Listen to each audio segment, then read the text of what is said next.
Business at the store is SOSO, you know? Just enough to keep my parents busy, Jake said toward the end of dinner. He'd gradually relaxed after realizing Sophia, his best friend's girlfriend, only had eyes for Alex and treated him like a piece of furniture. Michael and Emily Turner had been making small talk, and Jake opened up about his family situation. But the lease is up next month, and the landlord wants the space back to open his own shop. So now my dad's scrambling to find a new spot. In his previous life, at this point in the timeline, Alex had been trapped in the Harlan estate, consumed by a helpless rage, and hadn't known much about Jake's family struggles. By the time he was free again, the Ramirez's little convenience store was long gone. His father, David, was driving a taxi, and his mother, Maria, was working as a cashier at a supermarket. They were working themselves to the bone to scrape together a future for their slacker son. Life had been hard for them. As Jake spoke, he saw the girl sitting across from him suddenly lift her head and look straight at him. He froze, as if hit by a paralyzing dart from across the table. Alex sighed internally. Seriously, dude? I'm right here. Even if Sophie were a man-eating tiger, I'd protect you. How big of a space does your dad need? Sophia's voice was calm and direct. Any specific location requirements? Huh, Jake stammered. I own commercial properties on practically every major street in Seattle, she continued, as if discussing the weather. Spaces ranging from 1,000 to 10,000 square feet. I'll have a list of available locations sent over. Your dad can pick whichever one he thinks is suitable. Jake gave a nervous laugh. That's really nice of you, but my dad runs a small business. A few hundred square feet is all he needs. We couldn't use a place that big. Sophia saw the real issue instantly. Don't worry about the rent. Your family can use it for free. Alex silently sipped his soup. Michael and Emily were already accustomed to their daughter-in-law's grand gestures, so they remained perfectly calm. The only one flustered was Jake. I can't accept that. It's not right. As long as you're Alex Turner's best friend, there's nothing inappropriate about it, Sophia said, her tone level. She had the casual air of a fairy godmother bestowing gifts, but beneath it was the undeniable steel of her usual authority. Unless, of course, you're no longer his best friend. Jake panicked. Of course I'm his best friend. And he planned to be for life. Sophia gave him a cool, sidelong glance. Then don't be a stranger about it. Jake was speechless. Most people wouldn't turn down a good deal, and Jake was no exception. But there were deals, and then there were deals. Taking advantage of small things was one thing, but this felt like it crossed a line. The problem was, if he refused her generosity, it sounded like his friendship with Alex would be over. And that was not an option. A month later, the new Starbrite market, located right across from Lakeview University, held its grand opening. It was worth noting that this was the very university Alex had been accepted into. With his grades, he could have chosen a better school out of state, but he was a homebody. His original plan was to stay in Seattle to be close to his parents. Now it seemed like a stroke of genius, because besides his parents, he had one more person to be close to, Sophia. The new Starbrite market was over 2,000 square feet, a significant upgrade from their old little convenience store, stocked with a much wider variety of goods. The prime location had been decided on by Arthur Lowe, Sophia's aide, because David and Maria Ramirez had been too overwhelmed to accept, trying to refuse the offer 100 different ways. Seeing his parents' disbelief, Jake had been the one to sign the contract for free use of the property. The contract stipulated that for the entire duration of the friendship between Mr. Jake Ramirez and Mr. Alex Turner, the Ramirez family had indefinite, rent-free use of the premises. Hey, he'd always said it, right? His friendship with Alex could withstand any test. Any test. Even if their pure, unadulterated friendship was now tinged with material interest, it only made it stronger. The scorching sun, which had been trying to melt the world moments before, was suddenly swallowed by thick, dark clouds. A breeze kicked up, carrying a refreshing coolness, but also a dangerous signal to everyone on the street. It was about to pour. And, judging by the bruised color of the clouds, it was going to be a big one. Dressed in a comfortable, loose-fitting tracksuit, Sophia stood before the main gates of Lakeview University, her ponytail whipping wildly in the wind. She stared, lost in thought, at the grand buildings within. She'd passed by this campus countless times before and never thought the architecture was anything special. But now that she knew her husband would be spending the next 4 years here, the whole place seemed different. Come September, he wouldn't be home with her during the day. It wasn't like she was always home, either. She had to go to the office. But the thought of him not being in the house made her heart ache with a strange anxiety. She wished she had the power to shrink him down to the size of her thumb, so she could carry him with her wherever she went. What was the point of college, anyway? For most people, It was to build a better future. But she could give Alex any life he wanted. So why did he have to go to college? It seemed completely unnecessary. And yet, he seemed so excited about it. Sophia let out a quiet breath. She couldn't be selfish. That woman had interfered with her life, leaving it incomplete. She would let her husband live out the full, complete life she never had. Alex glanced up at the sky. Pedestrians were scurrying, but he, like Sophia, remained calm. As the first drop of rain hit his forehead, he smoothly opened a large, navy blue umbrella, holding it over both of their heads. He grabbed it from Jake's news store. There were dozens on the shelf, but he'd only taken one. One was enough. If they each had their own, they'd be standing farther apart. And his Sophie wouldn't like that. "Husband, I wish I could go to school with you," Sophia murmured. She didn't like school or interacting with people. She just couldn't bear the thought of being separated from him, even if they'd still be sleeping in the same bed every night. The heavens opened up, a torrential downpour that gave no one time to find shelter. As Alex wrapped an arm around her and pulled her toward the awning of the Starbrite market, she instinctively glanced back over her shoulder. Through the white curtain of rain, she thought she saw a figure standing across the street. When she looked again, it was gone. The newly open market was now crowded with people seeking refuge from the storm. Some bought umbrellas or raincoats. Others simply browsed the aisles. Sophia sat on a stool Jake had brought for her, thoughtfully padded with a thick, soft cushion, sipping a cup of warm, plain milk he'd prepared. In Jake's mind, Sophia wasn't just his best friend's wife. She was his guardian angel, his financial savior. Serving her meticulously wasn't embarrassing at all. Okay, he admitted it. To him, Sophia also had another identity, terrifyingly powerful corporate queen. He was walking on eggshells, afraid to offend her in the slightest. The storefront next to Starbrite Market was roughly the same size and was currently undergoing a massive, noisy renovation that even the downpour couldn't halt. Oh, and it also belonged to Sophia. It was starting to feel to Jake like the entire city of Seattle belonged to her. After Mr. Lowe had helped the Ramirez family settle on the prime location outside Lakeview University, a thought had struck Sophia. When her husband started school in September, what if he didn't like the cafeteria food? She'd never eaten in one, but she'd read somewhere online that they served all sorts of horrifying mystery meat creations. Her husband had come into this world to be pampered, not to be a poison tester. She forgot that before he met her, Alex had survived elementary school lunch trays, middle school prepackaged meals, and high school cafeteria lines. He tried every kind of poison and was practically immune by now. Her initial idea was to have Mrs. Helen, their cook, make extra food each day and have it delivered. But then Sophia remembered that the drive from their estate to Lakeview was about an hour. Even in a thermal container, the food wouldn't be as fresh as it was straight from the kitchen. The brilliant young woman quickly devised another, perfect solution.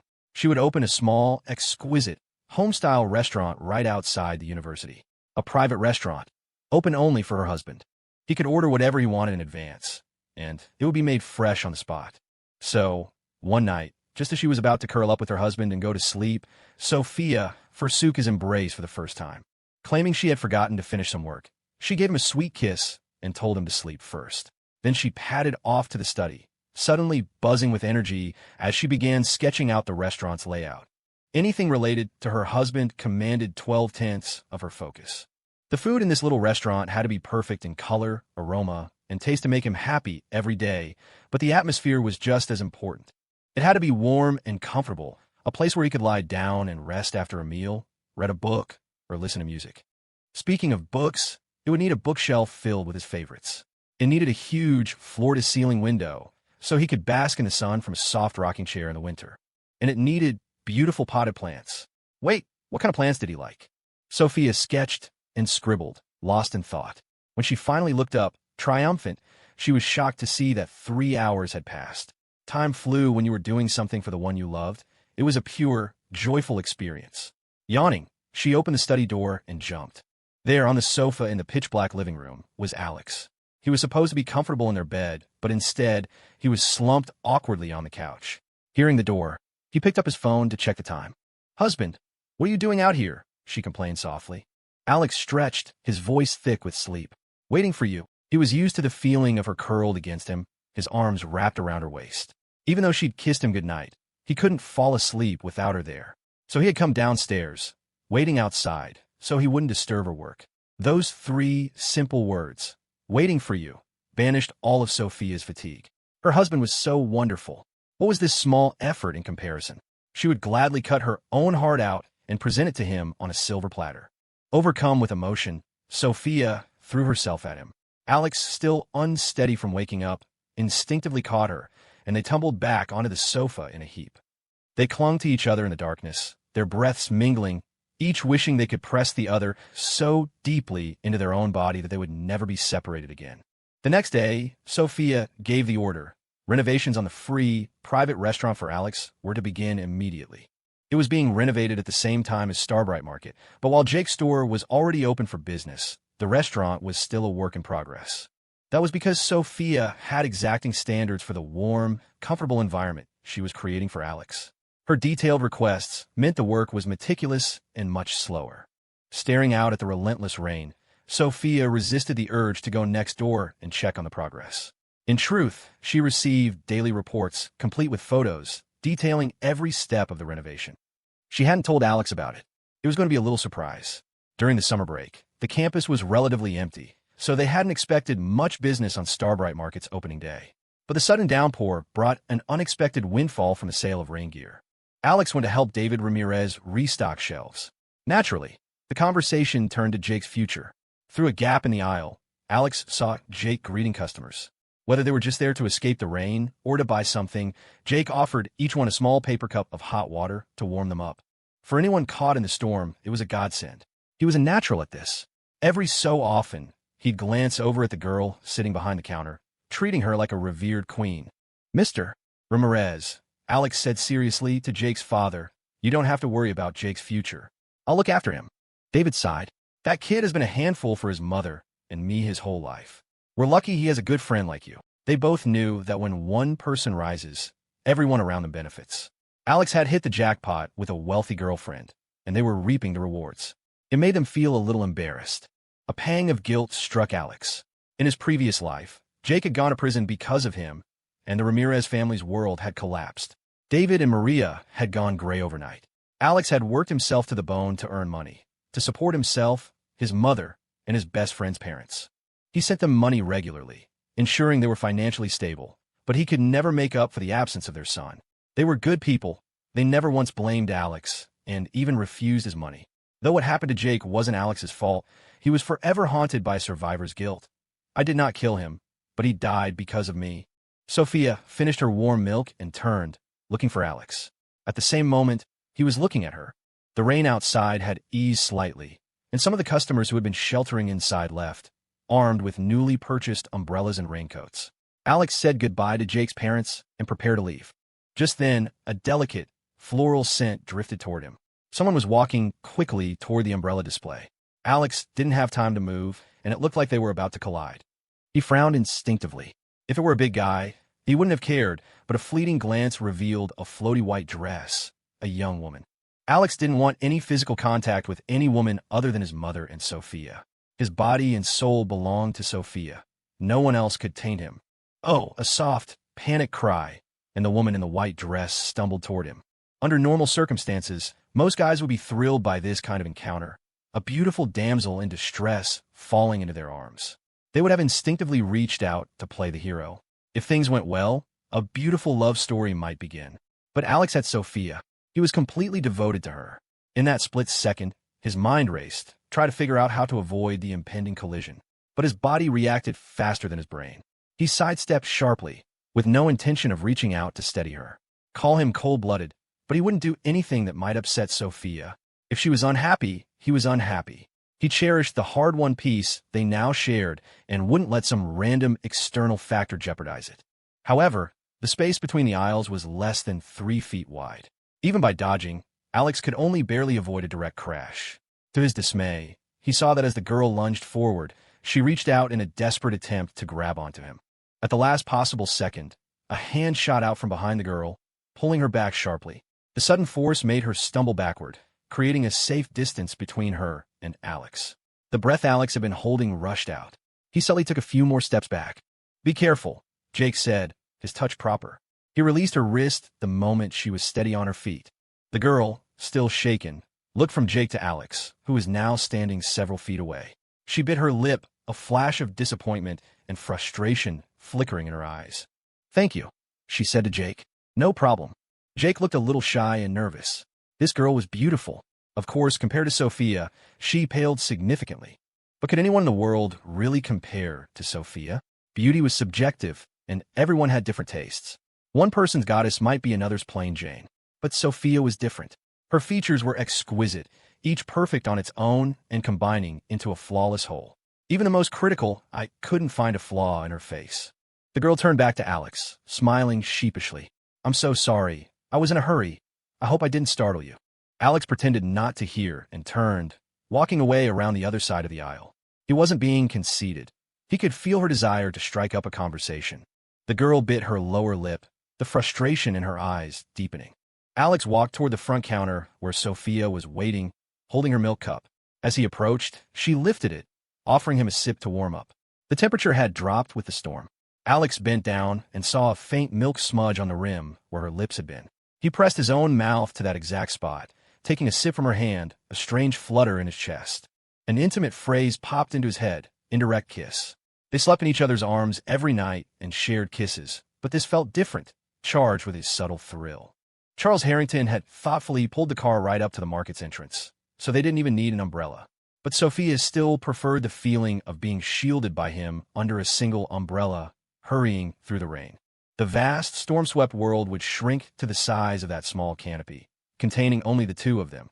The downpour softened to a drizzle during dinner, then returned with a vengeance later that night. Alex could almost picture Seattle's streets turning into canals. The city always experienced minor flooding during storms like this. On days with such severe weather, the school district would usually cancel classes, a student's greatest joy. He got a series of dramatic texts from Jake. Alex, I hate that I didn't work harder. If only I could turn back time, I'd study my ass off. Ugh, but there are no do-overs in life. Another sleepless night for me. Alex stared at the messages, completely baffled. He replied, You okay? Jake was the kind of guy who could get caught secretly playing games in bed after being forced to kneel on pineapples. What had suddenly made him see the light? Normally, he'd need a few solid beatings from the real world before realizing the importance of studying. He hadn't even stepped into it yet, and, compared to his previous life, things were going great for him. He had no reason to be this angsty unless he'd hit his head. Alex, that girl who almost ran into you today, she goes to Lakeview. She's a sophomore, your upperclassman. Alex hadn't even registered for classes yet, and felt no connection to Lakeview University. Jake's phrasing felt odd. He didn't understand why Jake was telling him this. He texted back a simple, oh, so what? She asked if I was a freshman at Lakeview. Ugh, with my crappy grades, I was too embarrassed to say anything. Something felt off. A sudden, chilling thought struck Alex. Jake, you don't like her, do you? He couldn't see Jake on the other end of the phone, whose tough guy expression melted into that of a shy, lovesick boy, all his usual bravado gone. Jake's reply was morose. I've never met a girl like her. So gentle and pretty. When I told her my grades were only good enough for community college, she encouraged me, saying it's not too late to work hard and transfer or even go to grad school. Oh, and she gave me her number. Hee. It's the first time a girl has ever given me her number, especially one that pretty. Jake propped his chin on his hand, staring into his mom's makeup mirror. He admired his reflection, feeling for the first time that he was devastatingly handsome, a true lady killer. He was filled with regret. If only his parents had beaten him a little harder, maybe he could have studied his way in a Lakeview, held hands with a beautiful upperclassman. Just the thought was intoxicating. Alex didn't know what to say. The truth would probably be a bucket of ice water on Jake's newfound flame. As far as he could tell, that upperclassman had very little interest in Jake Ramirez.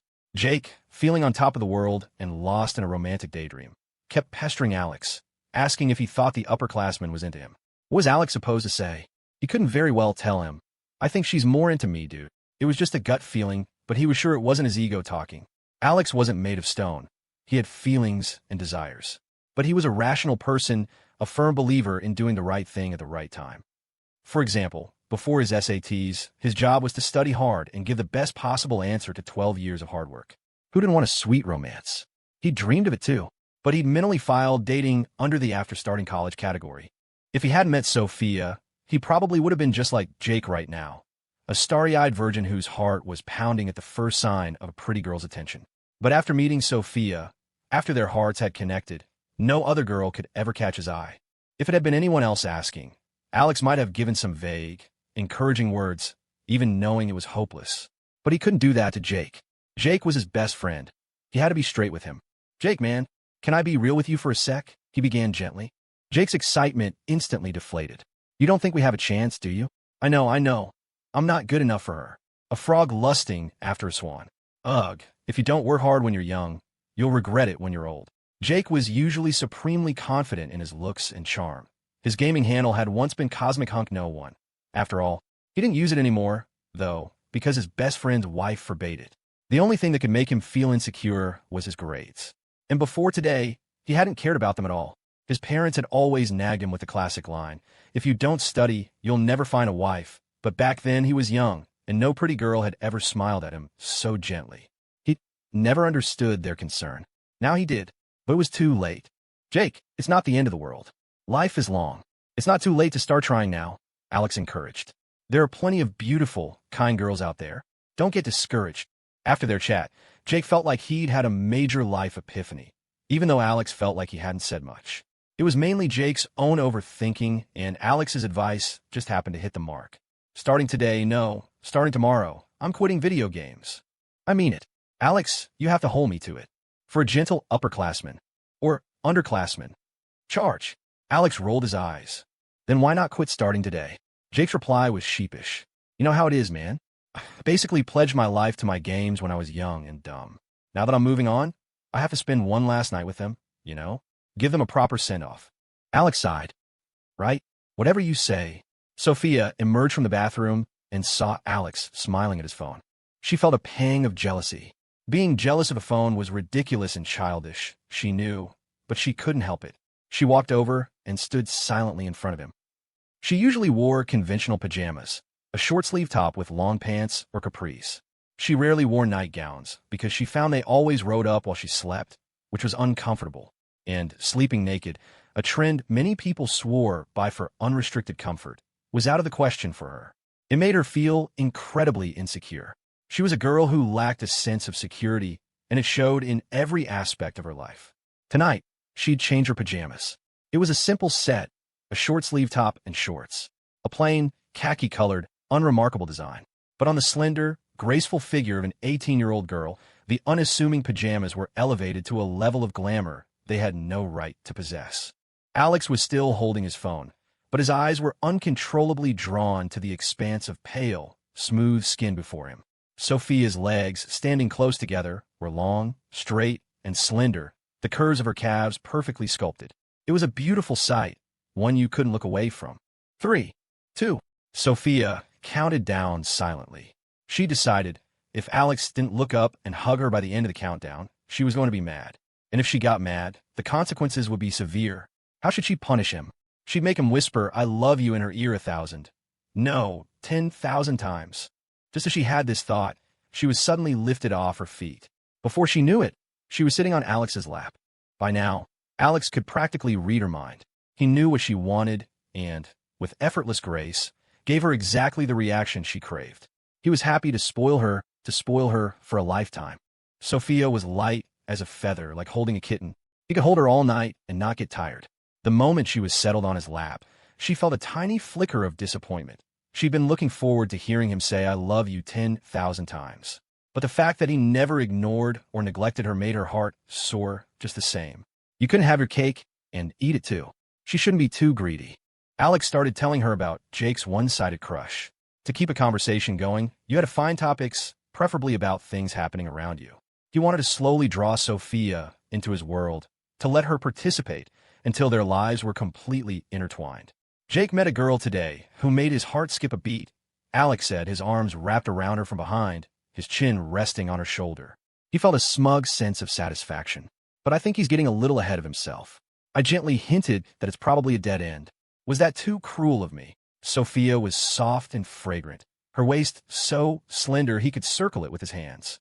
There were millions of girls in the world, but none were as beautiful or as brilliant as Sophia. And even if there were, it was rare for beauty and intelligence to coexist so perfectly in one person. And this incredible girl was completely devoted to him, saw him as her entire world. He tightened his grip around her, the words spilling out, full of an emotion that surprised even him. "Wife, I love you." Sophia spun around and threw her arms around Alex, hugging him with a desperate strength. From such a delicate-looking girl, the embrace was so tight it felt like it could suffocate him. A near-manic thought flashed through Sophia's mind. She wanted to break him down, piece by piece, and absorb him into her very marrow, to merge with him and never be separated again. The stronger her happiness, the more intense this terrifying, possessive desire became, tangled with a constant, anxious fear of losing him. But it was just a thought. In reality, she wouldn't dare harm a single hair on his head. Even so, Alex was in a bit of agony at that moment. He was a normal, healthy young man. To have a warm, soft, beautiful girl in his arms and feel nothing would be anything but normal. If he had known her reaction would be this intense, he still would have said it, because she loved to hear it, and he loved to spoil her. Spoiling her was perhaps the only thing he could truly do for her. The hug pressed their bodies tightly together, fresh from their showers and lightly dressed. They could feel the warmth and the frantic beat of each other's hearts. Sophia buried her face in the crook of his neck, greedily inhaling his scent. People always talked about smelly guys, but her husband didn't smell at all.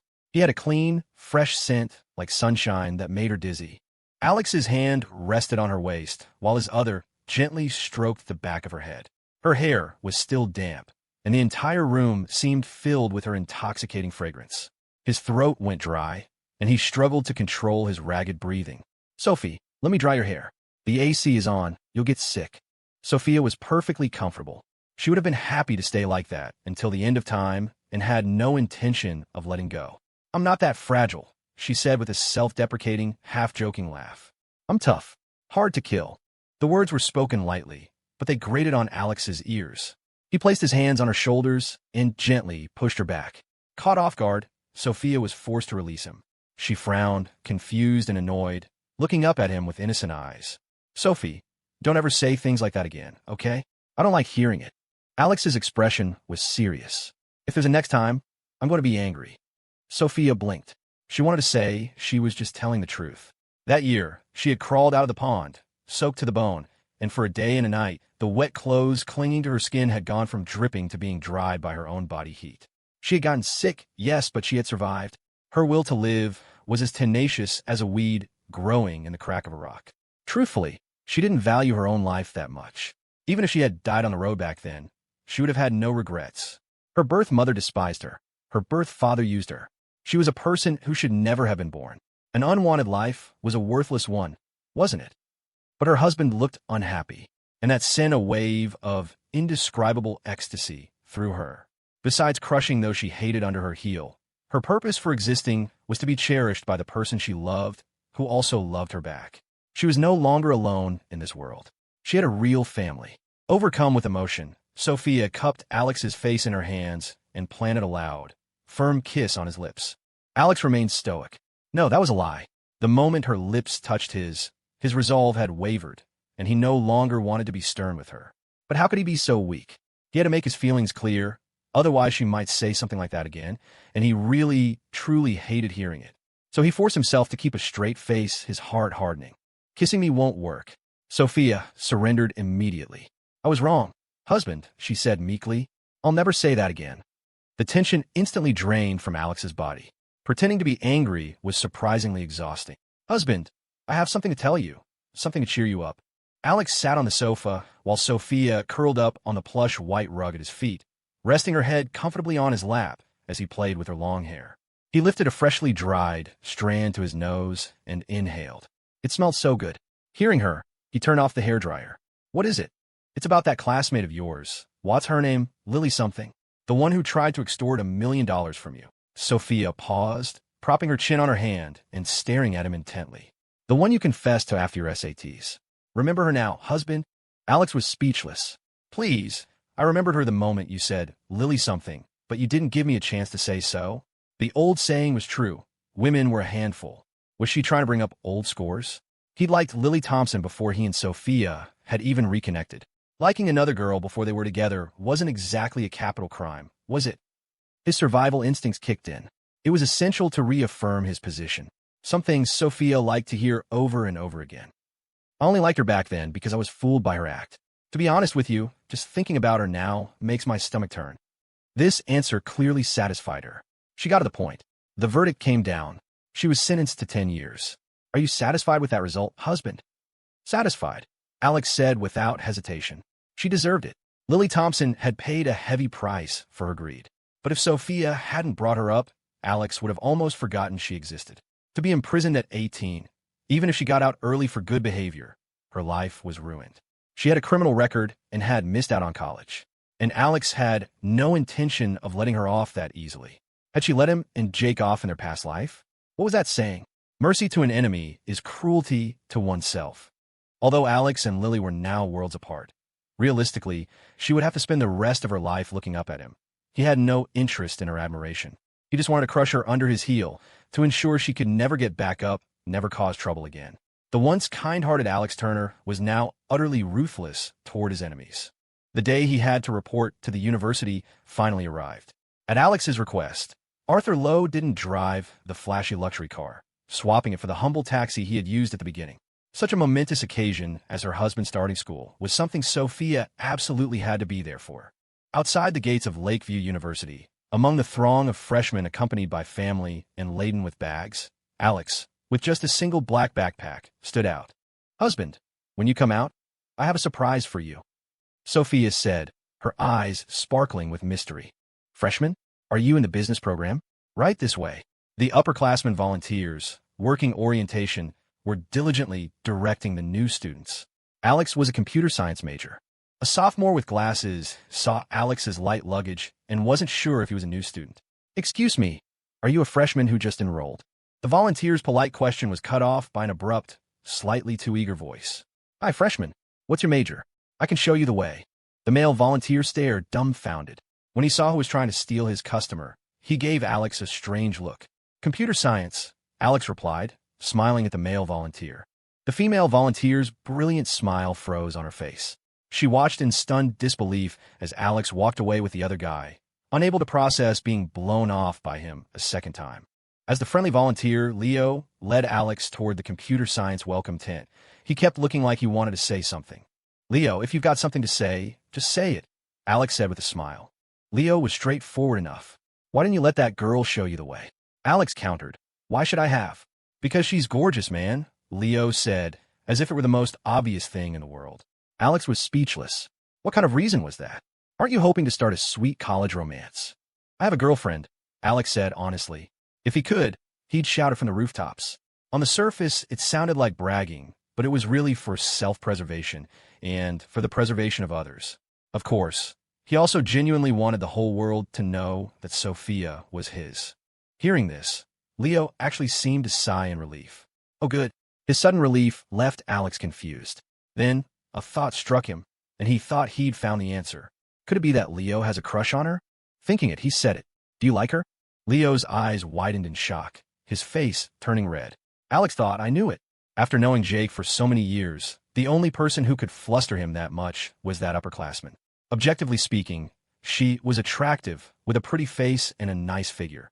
The type that could easily spark a guy's imagination. It wasn't strange that a lot of guys would like her. But running into the girl who had almost thrown herself at him on the very first day of school, Alex couldn't accept that it was a coincidence, let alone a sign of some fated connection. This chance encounter only confirmed his earlier suspicion. She was interested in him. He glanced down at his own outfit with a sense of resignation. He preferred a low-key style, simple and classic, nothing flashy. The only thing not low-key was the logo on his clothes. Alex guessed that the girl had recognized the expensive brands, concluded he was a rich kid, and coupled with the fact that he was decent-looking. That wasn't vanity, just a statement of fact. She saw him as a shortcut to a life of luxury. To avoid unnecessary trouble, Alex would have preferred to wear his old, inexpensive clothes. But he'd been told that every single item in his personal wardrobe at the estate had been handpicked by Sophia. If he didn't wear them, how sad would she be? Alex couldn't be bothered to tell the girl that if she wanted to live a long life, she should keep her distance, or things could end badly for her. But his twice-repeated cold shoulder should have sent a clear enough message. If she had any sense, she'd give up trying to get close to him. No, dude, you've got it all wrong. It's not like that, Leo said, pushing his glasses up his nose and explaining with a wry smile. Alex was surprised. Leo glanced around, then lowered his voice. Look, man, I feel like we've got a good vibe. So let me give you some friendly advice. Stay away from Jessica Vance. Who's Jessica Vance? Alex asked, puzzled. That's the girl from before. Alex glanced back thoughtfully. His curiosity was piqued. Why? Leo sighed. It's not cool to gossip behind someone's back, but I can't help it. He paused, and Alex waited patiently. There was a guy, a really smart kid with a bright future, who completely ruined his academic career because of her. Now he just wanders around in a daze, totally lost. I don't know if he'll ever get over it. It's a mess. Alex raised an eyebrow. The student in front of him was well-dressed and, despite his sad expression, didn't fit the description of someone with a ruined academic career. Clearly, the brilliant boy he was talking about wasn't him. Honestly, Alex wasn't interested in other people's drama, but he had a good impression of this guy, and since he had nothing better to do, he asked, "Are you close with her?" Leo shook his head. "Not with her, but that guy, he was my roommate." As they spoke, they arrived at their destination, and Alex completed his registration. Normally, the next step would be heading to the dorms, but Alex was commuting from home, so he skipped that part. As Lakeview University officially started its semester, the campus and the surrounding area buzzed with activity. Starbrite Market experienced its first small peak in customer traffic since opening. "Hey, what's that place?" someone asked, looking curiously at the shop next to Starbrite Market. All the other stores had their doors wide open, but this one, called the Private Kitchen, was shut tight, giving it an air of mystery and exclusivity. Inside, the space was divided into 2 floors. Downstairs was a kitchen, a dining area, and a lounge. Upstairs held a study, a large, sun-drenched living room, and a bathroom. Every detail, down to the beautiful flowers in the vase on the table, had been arranged according to Sophia's specifications. She was committed to maintaining the mystery. "Husband, close your eyes." Alex obediently closed them. Sophia's small hand took his larger one, and she gently led him forward. With his eyes closed, his senses focused on the feeling of her hand in his and the ground beneath his feet. She led him on a meandering path, stopping and starting, turning left, then right again, then left. "Don't worry, husband, we're almost there." A smile touched Alex's lips. He had an excellent sense of direction. Though Sophia had led him around for a while, he knew she had just brought him back to where they started, somewhere next to Starbrite Market. But since she had gone to such lengths to create a mysterious surprise, he would pretend not to know. From the cheerful lightness in Sophia's voice, Alex could guess that her lips were curved into a happy smile. She was in a wonderful mood, her eyes sparkling like a night sky full of stars. He wasn't in any hurry. He patiently played along with this little game that brought her so much joy. It reminded him of playing blind man's bluff as a kid, where the eagerness to win always led to bumps and bruises. But entrusting himself to Sophia, he had no such worries. His trust in her was greater than his trust in himself. All he had to do was follow her lead, step by step, and fill himself with anticipation for the final destination. The journey itself was just as delightful. "Husband, watch your step." With Sophia's gentle warning, Alex realized the journey was about to end. The surprise was about to be revealed. Sophia stopped and stood on her tiptoes, placing a soft kiss on his closed eyelids. "Okay, husband, you can open your eyes now." Alex opened them, filled with expectation. What surprise had his Sophie prepared for him? He looked around curiously. Before he could take it all in, Sophia, like a cheerful little bird, was pulling him up a flight of stairs. Soothing music from a high-quality sound system filled the air. The first thing Alex noticed was the brilliant sunlight streaming through a massive floor-to-ceiling window. There were shelves filled with thriving plants, a thick plush carpet, a large, comfortable sofa, an 80-inch television, and a huge bookshelf packed with all sorts of books. Next to the bathroom was a door leading to a room with a bed that looked so inviting it made you want to lie down immediately. Parting the curtains revealed a perfect view of the Lakeview University track and field. He could see students strolling across the grounds and a group of guys playing basketball, sweat flying. The room was soundproofed. With the windows closed, none of the campus noise could be heard. The glass was made of a special material that prevented anyone from seeing inside, ensuring complete privacy. Sophia watched him with wide, expectant eyes. "Husband, do you like it? This is your own private little canteen just for you." Alex was stunned. She called this exquisitely comfortable place a little canteen. What an understatement. Just because I'm going to school here, you set up a place for me to eat. Alex looked around, incredulous. And rest. Judging by the level of renovation and the high-end furnishings, Alex estimated it must have cost over $1 million. But for Sophia, that was pocket change. The most precious thing here was the thought and care she had poured into this surprise for him. "Isn't it necessary? The food in the cafeteria is so gross," she said, her matter-of-fact tone making Alex feel deeply, overwhelmingly cherished. He was drowning in the thick, sweet love she expressed so effortlessly, and he had no desire to be rescued. From now on, just let me know what you want to eat in advance. When you don't have class, you can come here to relax. You're the only master here. She paused, then added playfully, I'll try to come have lunch with you as often as I can. But will you welcome me, husband? Alex paused, then remembered what she just said about him being the only master. She was being so playfully deceptive, so childish. He knew she would never refuse him. In the past, she wouldn't have dared. Now she couldn't bear to. If he showed even a hint of reluctance, she would immediately use her formidable power to remind him of the chasm between them. But now that he had accepted her unconditionally, she seemed to enjoy these little formalities for some reason. Alex found it amusing. This two-faced Sophia was also adorable. He couldn't help but laugh. Sophie, my heart is yours. What else could possibly not be yours? We're one and the same. If I'm a master here, then that makes you the queen. Alex never thought he could say something so cheesy, but didn't feel that way to him. Perhaps because the words came straight from his heart, without a hint of falsehood. The moment the words left his lips, he stumbled, falling back onto the sofa. Immediately, Sophia was on top of him, her hands pressing firmly on his shoulders, looking down at him with a dark, predatory gaze. Meeting her eyes, Alex suddenly felt like a clueless fawn who, while looking for its mother, had stumbled upon a cunning, big bad wolf. No, that wasn't right. Sophia was too adorable to be a big bad wolf. Then again, Alex felt that even if she really did want to skin him alive and devour him, he would have no regrets. He tilted his head back, smiling up at her innocently. What's wrong, Sophie? Sophia didn't say a word. She just lowered her head. Alex was rendered speechless. The early autumn sunlight streamed through the window, casting a faint halo around her hair. Her translucent skin flushed an enticing shade of pink. After what felt like an eternity, she finally released him, her breath unsteady as she whispered in his ear, Husband, I want to have your baby. Do you want a boy or a girl? Alex's mind went blank. An indescribable wave of happiness washed over him, leaving him dizzy. He found himself daydreaming about the future. One day, he and Sophia would be walking hand in hand with a chubby little toddler between them, their shadows stretching long in the setting sun. What a happy family. A boy or a girl, it doesn't matter. As long as the baby is yours, I'll love it. Sophia wrapped her arms around his neck and collapsed into his embrace, muffling her laughter against his chest.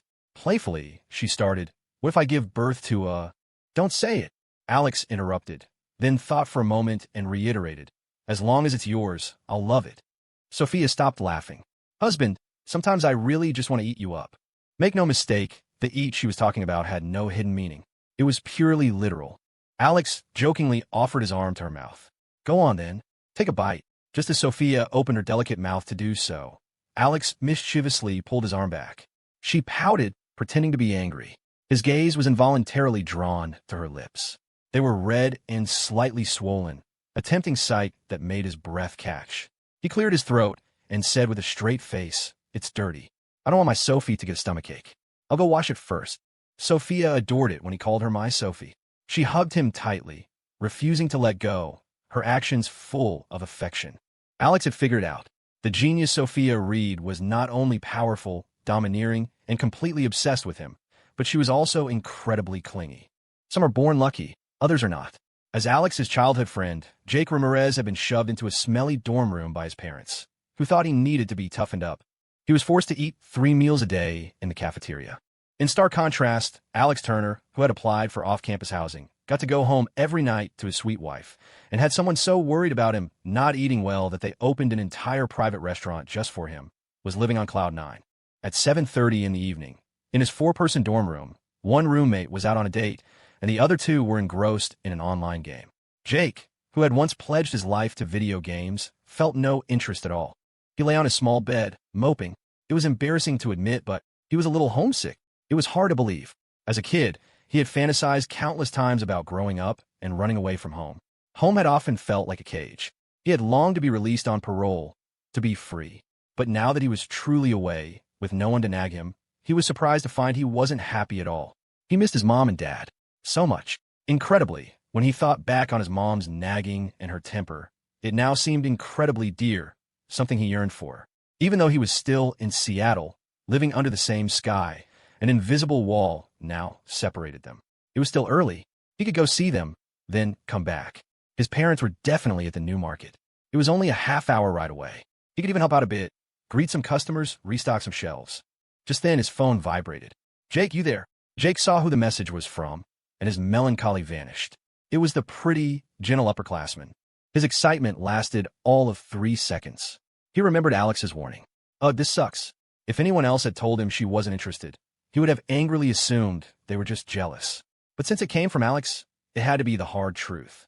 Yes, Jake was that biased. After Alex had thrown cold water on his fantasy, Jake's romantic bubble had burst completely, and he could think clearly. If she wasn't interested in him, why exchange numbers and text him? He couldn't figure it out. Was she just lonely and using him as a tool to pass the time? Half an hour later, Jake was standing outside the Lakeview University gates. "Hey, freshman, over here." The upperclassman, Jessica, waved at him happily. The moment he saw her, Jake's heart gave an involuntary leap. Compared to their first meeting, she was clearly dressed up today, looking even more beautiful and alluring. "I didn't really think you'd come, but you did. I'm so happy." Jessica Vance smiled, tucking a stray strand of hair behind her ear, a gesture that made her look incredibly charming and feminine. Jake just grinned, not offering any explanation. He subconsciously glanced toward the checkout counter of the market. With the larger space, his parents had hired a few more employees, in addition to a distant cousin who had always helped out. As the owners, David and Maria had more flexible hours, but since the store was new, there was a lot to do. And with their slacker son no longer at home to yell at, they planned to stay until closing. Who would have thought that their son, who was supposed to be in his dorm, would suddenly show up? Maria Ramirez was about to greet him with a smiling, "Son, did you miss us?" when she saw a beautiful young woman standing next to him. What was this? Maria and David exchanged a look, their feelings a complicated mix. Their little boy was growing up. Had he finally learned how to woo a girl, to bring home a daughter-in-law like Alex? It was a good thing, of course, but seeing him stand next to that girl. They didn't have the same perfect chemistry as Alex and his wealthy fiancée. It just looked off. As the young people would say, they had no couple vibes. With the girl right there, Maria was dying of curiosity but couldn't ask. She pretended to ignore Jake's sudden appearance, but her eyes kept darting in their direction. Even the sunflower seeds she was snacking on had lost their flavor. When she saw Jake look her way, she seized the opportunity, her eyes telegraphing a storm of questions. "Son, what are you doing here instead of at school? Who is this girl? Are you on a date?" Jake silently looked away, pretending he hadn't received his mother's frantic visual interrogation. What was he supposed to say? That seeing the girl was secondary, that he was really here to see them? He'd rather die than say something so sappy. They just tease him for being a mama's boy. They treated the market like a park, chatting as they browsed the aisles. Jessica pushed a shopping cart, occasionally tossing something in, her smile radiant. She casually steered the conversation toward Alex. "Did you see him today?" Jake felt a pang of envy and, once again, deep regret for not studying harder. In a new school, surrounded by strangers, he felt completely drained. He envied Jessica for being able to attend the same university as his best friend. He'd forgotten that just yesterday, after meeting her, he had been envying Alex for having such a beautiful, gentle upperclassman at his new school. "Does your friend not live on campus?" Jessica asked, feigning curiosity. "I saw him come in with just a backpack, nothing else." Jake nodded. "That's rare for a freshman. Does his family live close by?" "It's not too far." Jake stopped. Was it just his imagination, or did Jessica seem very interested in Alex? Then he remembered their first meeting. Jessica had almost run into Alex. He had been walking right behind her at the time. Unless she had tripped over her own feet or had a sudden dizzy spell, there was no reason for her to fall. And to fall so perfectly right toward Alex. Then another thought hit him. After their high school reunion, gold-digging girls like Jenna Miller had been gossiping in the group chat about Alex's clothes, saying they were worth 6 or 7 figures. Jake didn't want to think that the pretty, gentle girl in front of him was that calculating, but he felt like he was starting to piece together the truth. A seemingly innocent but secretly materialistic college student walks into a new market, spots a handsome rich kid dressed in luxury brands. How to get his attention? Fake a fall. Jake's mood was a chaotic mix of emotions.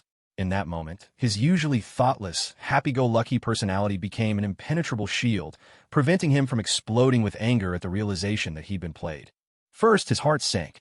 Oh, so she was just using me to get to Alex. Damn it. Then a wave of shock hit him. Damn, Alex is a genius. Good thing I listened to him last night, or this would hurt a lot more.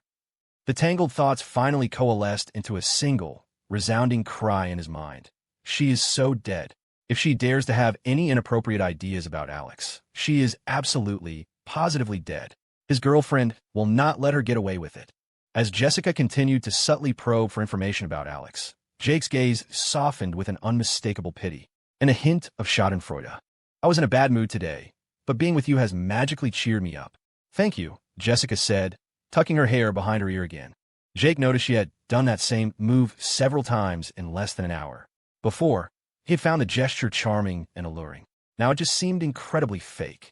He mentally gagged. Forcing a disingenuous smile, he said, "Don't mention it, Jessica. To be honest, I mainly came out tonight to see my parents." How could she possibly believe that? Who goes out of their way to see their parents? You see them for over a decade. Isn't that enough? He must have come specifically for her. Jessica was supremely confident in her own charms. The only guy who had ever managed to resist her was that one with the air of untouchable nobility. Alex, meanwhile, had no idea that his cold indifference had only fueled Jessica's desire for conquest, setting her on a reckless path to self-destruction. Jake thought for a moment and decided to give her a friendly warning. My buddy has a girlfriend, you know. They're very much in love. To be clear, he wasn't worried that Sophia would actually kill Jessica. He was worried that Jessica's foolishness would upset Sophia. Jessica's eyes sparkled. This simple-minded guy was actually pretty cute. He'd given up the information she wanted most without her even trying. He was decent-looking, too, but it was a shame his family just owned a supermarket, and he wasn't very accomplished himself. After a bit more small talk, Jessica smiled sweetly and said, "I had a great time today, Jake. I look forward to seeing you again. Bye." She picked up her shopping bag and gracefully turned to leave. The young cashier looked uncertainly from her boss, Maria, who was pretending to be a customer, to the young master, Jake, and decided to stay silent. Why is that college student leaving without paying? But she was clearly a friend of the young master, and the boss hadn't said anything. Maybe he was treating her? Better not get involved. "Hey, Jessica, wait." Jake called out. Jessica turned back, flashing him a saccharine smile. "You don't have to walk me out, Jake. I can get back by myself." "That's not it," Jake said bluntly, pointing at the bag in her hand. "I think you forgot something. You haven't paid yet." Jessica froze. Seeing her stunned expression, Jake raised his voice just enough for everyone nearby to hear. "Jessica, you didn't pay." Besides the cashier and his mother, there were several other customers browsing the aisles, most of them Lakeview students. They all turned to look, and Jessica's face instantly flushed crimson. Forgot? She hadn't forgotten. She had fully expected Jake to pay for her. Wasn't it normal for a guy to eagerly pay for a girl he was interested in? She was sure she had him completely wrapped around her finger, but he actually, under the weight of everyone's stares, Jessica forced a laugh. "Oh my gosh," she chirped. "Look at my brain. I was so happy to see you. We were chatting so much I completely forgot about something so important." She walked back to the counter, smiling, and pulled out her phone. After the scanner beeped, and she saw the notification for $8.95. 75 deduction, her smile twitched. She had picked out all imported high-end snacks. Just 7 or 8 bags had cost her nearly $100. It stung. If she had known he was so clueless, she never would have grabbed such expensive things. After she paid, Jake noticed her smile was gone. He felt a surge of satisfaction. "Take that, you damn gold digger. Treating me like a sucker." For some reason, he thought of Lily Thompson. She and Jessica were 2 peas in a pod. He'd heard that little witch got 10 years. Serves her right. As Jessica left, she no longer felt like saying she looked forward to seeing him again, which was fine by Jake. He hoped a phony like her would stay far away from him. He started typing a text. Ever since realizing the intensity of his best friend's girlfriend's possessiveness, Jake had instinctively kept a certain distance from Alex. He'd set rules for himself, like not contacting him after a certain hour or keeping chats short. He noticed the time was past his self-imposed bother Alex deadline, so he hesitated and decided to tell him tomorrow. Suddenly, a hand smacked the back of his head, not too hard. "All right, mister, start talking." "What was that girl all about?" his mom demanded. "Just some girl," Jake said succinctly. "I'm not blind. I can see she's a girl," Maria retorted. "If you had let her walk out of here without paying, you'd be kneeling on pineapples tonight, I guarantee it." "Mom, if you're so cheap, why didn't you say something when she was leaving?" "Because she was your guest, you idiot. If I had stopped her and made her pay, how would that make you look?" Jake was suddenly touched. His mom might be hot-tempered and nag him constantly, but when it came to defending his pride, she always had his back. Maria rolled her eyes. "But Jake, don't take this the wrong way, but that girl. She might be pretty, but your mother has been around the block. I can tell you right now, she's not your type. Don't even think about it. It'll never work out. Jake nodded calmly. Wow, he thought. Mom and Alex are on the exact same page. Dude, I figured out. That upperclassman from the other day, the one who almost ran into you, the one I thought was into me, if you see her around, stay far away from her. I think she's got some bad ideas about you. Be careful. Alex shook his head with a smile as he read Jake's frantic early morning texts. I already knew, man. Still, he was touched by the warning. It was an annual tradition at Lakeview University. Every September, they held a grand convocation for the start of the new year, inviting influential and successful people to give a speech to the entire student body and faculty, hoping their experiences would inspire the students. This year was no exception. Usually, the university would announce the speaker in advance, but this year they were keeping it a secret, building suspense. The strategy worked. The campus was buzzing with speculation. Alex had zero interest in any of it. His mind was entirely preoccupied with someone named Simon Shaw, a fellow freshman who was also in his class. He would never, ever let Sophia know he was thinking about another man. That little jealous streak of hers would ensure he suffered for it. The convocation was held on the athletic field, with students seated by department and class. Alex's gaze drifted casually toward a frail-looking young man sitting a few rows ahead of him. When a student turned his head, Alex quickly looked away, pretending to be interested in something else. He suddenly realized how creepy he must look, but he had to admit he was very interested in that quiet, unassuming student. The reborn Alex Turner knew that while this young man looked like nothing special now, in a few years, Simon Shaw would become a household name, a self-made, inspirational figure, a top-tier video game tycoon. Fate had made them classmates. How could Alex just let this massive opportunity walk by? To keep Sophia's sense of security intact, Alex couldn't be obvious about investing or starting businesses. But if an opportunity just happened to find him, well, he couldn't be blamed for that. Sophia was a reasonable person. He was sure of it. A large temporary stage had been set up at the front of the field. When the buzzing of the crowd died down, Alex glanced up lackadaisically and did a double-take. The mystery guest, being personally escorted to the stage with a broad smile by the university president, was someone he knew. Who's that? No idea. Maybe some celebrity? He's handsome enough. Are you serious? Don't insult the guy. Look at that noble air he has. No celebrity has that kind of class. Probably some rich heir. What is the university thinking this year? Inviting a rich kid to give a speech. What experience can he share? How to party? They just won the birth lottery. Not like us, who got here on our own merit. All right, stop being so sour. The university wouldn't invite some useless playboy to speak. Let's just listen to the introduction and see who he is. The president of Lakeview beamed at the sea of students below. I know you're all curious about the distinguished young man standing beside me. So let's give him a warm round of applause and have our guest reveal the mystery himself. Hello, everyone. It's an honor to be here with you all today. I am Ethan Harlan of Harlancourt. A collective gasp went through the crowd. The students who had been making snide remarks fell silent. The university had actually managed to invite Ethan Harlan, the heir to Seattle's leading corporation. Ethan Harlan was known to be exceptionally brilliant, having earned a degree from a top-tier university on his own merits. He was notoriously private. It was nearly impossible to find a photo of him online. He was a breath of fresh air in the world of wealthy heirs. Ethan stood on the stage, poised and smiling at the audience. He appeared to be scanning the crowd, naturally, but he was actually searching the sea of faces for one particular person. He had heard that the little girl's precious boy was a freshman this year. The convocation lasted a little over an hour. When it was over, Alex started walking toward his next class. As luck would have it, he ran right into the great Ethan Harlan, who was taking a tour of the campus after his speech. Ethan smiled at him politely, carefully masking the appraisal in his eyes. Hello there. We meet again. Alex gave him a cool, detached smile in return, with no intention of making friends. What was there to be friendly about? This was the man others would kill to know, but to Alex, he was no different from any other stranger.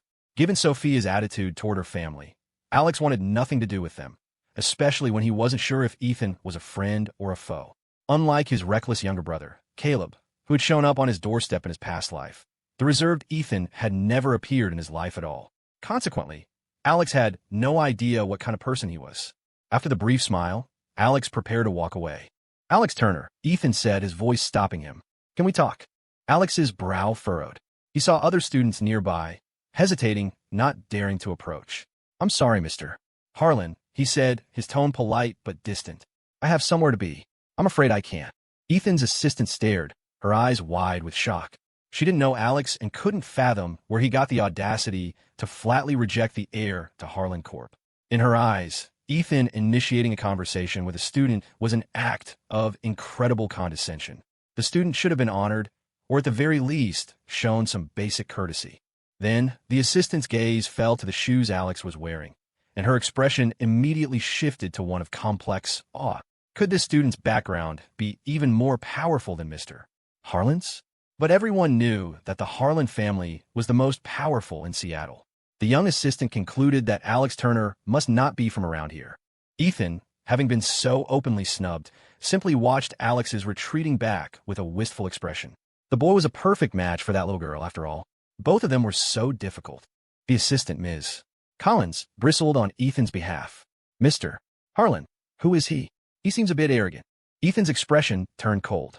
Collins, watch your mouth. Ms. Collins jumped. Mr. Harlan was always gentle and easygoing. This was the first time in her entire tenure she had ever seen him displeased. She was so startled she didn't dare say another word. She had no way of knowing that Ethan's warning was for her own good. If a certain husband-obsessed person heard her words, she would be in for a world of trouble. Mr.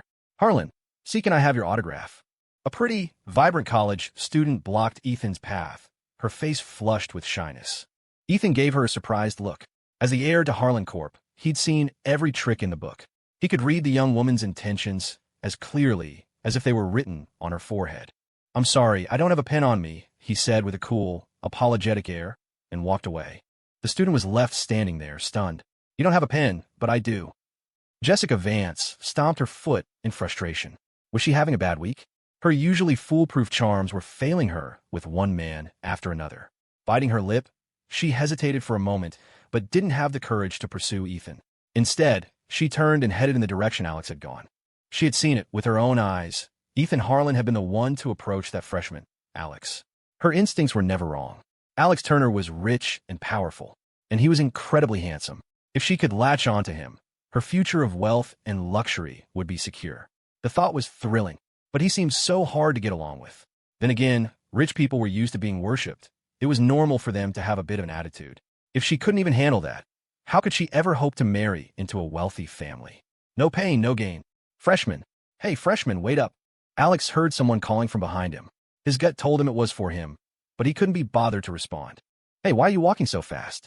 You're killing me, Jessica panted, finally catching up to him. She clutched her chest, breathing heavily.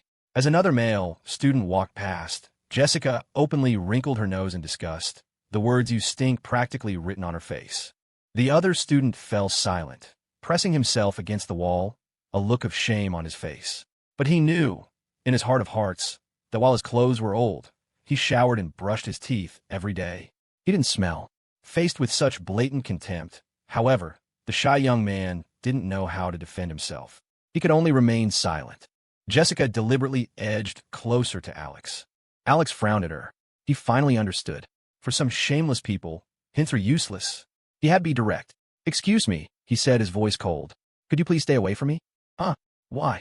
Your perfume is giving me a headache. Without waiting for a reply, Alex walked past her ever-changing expression and approached the silent, frail-looking student.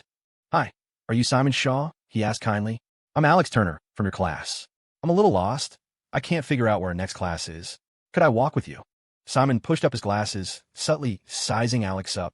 His family was poor. He didn't recognize the logos on Alex's clothes or shoes. But his intuition told him that Alex was from a different world. To protect his fragile pride, he usually kept his distance from people like him.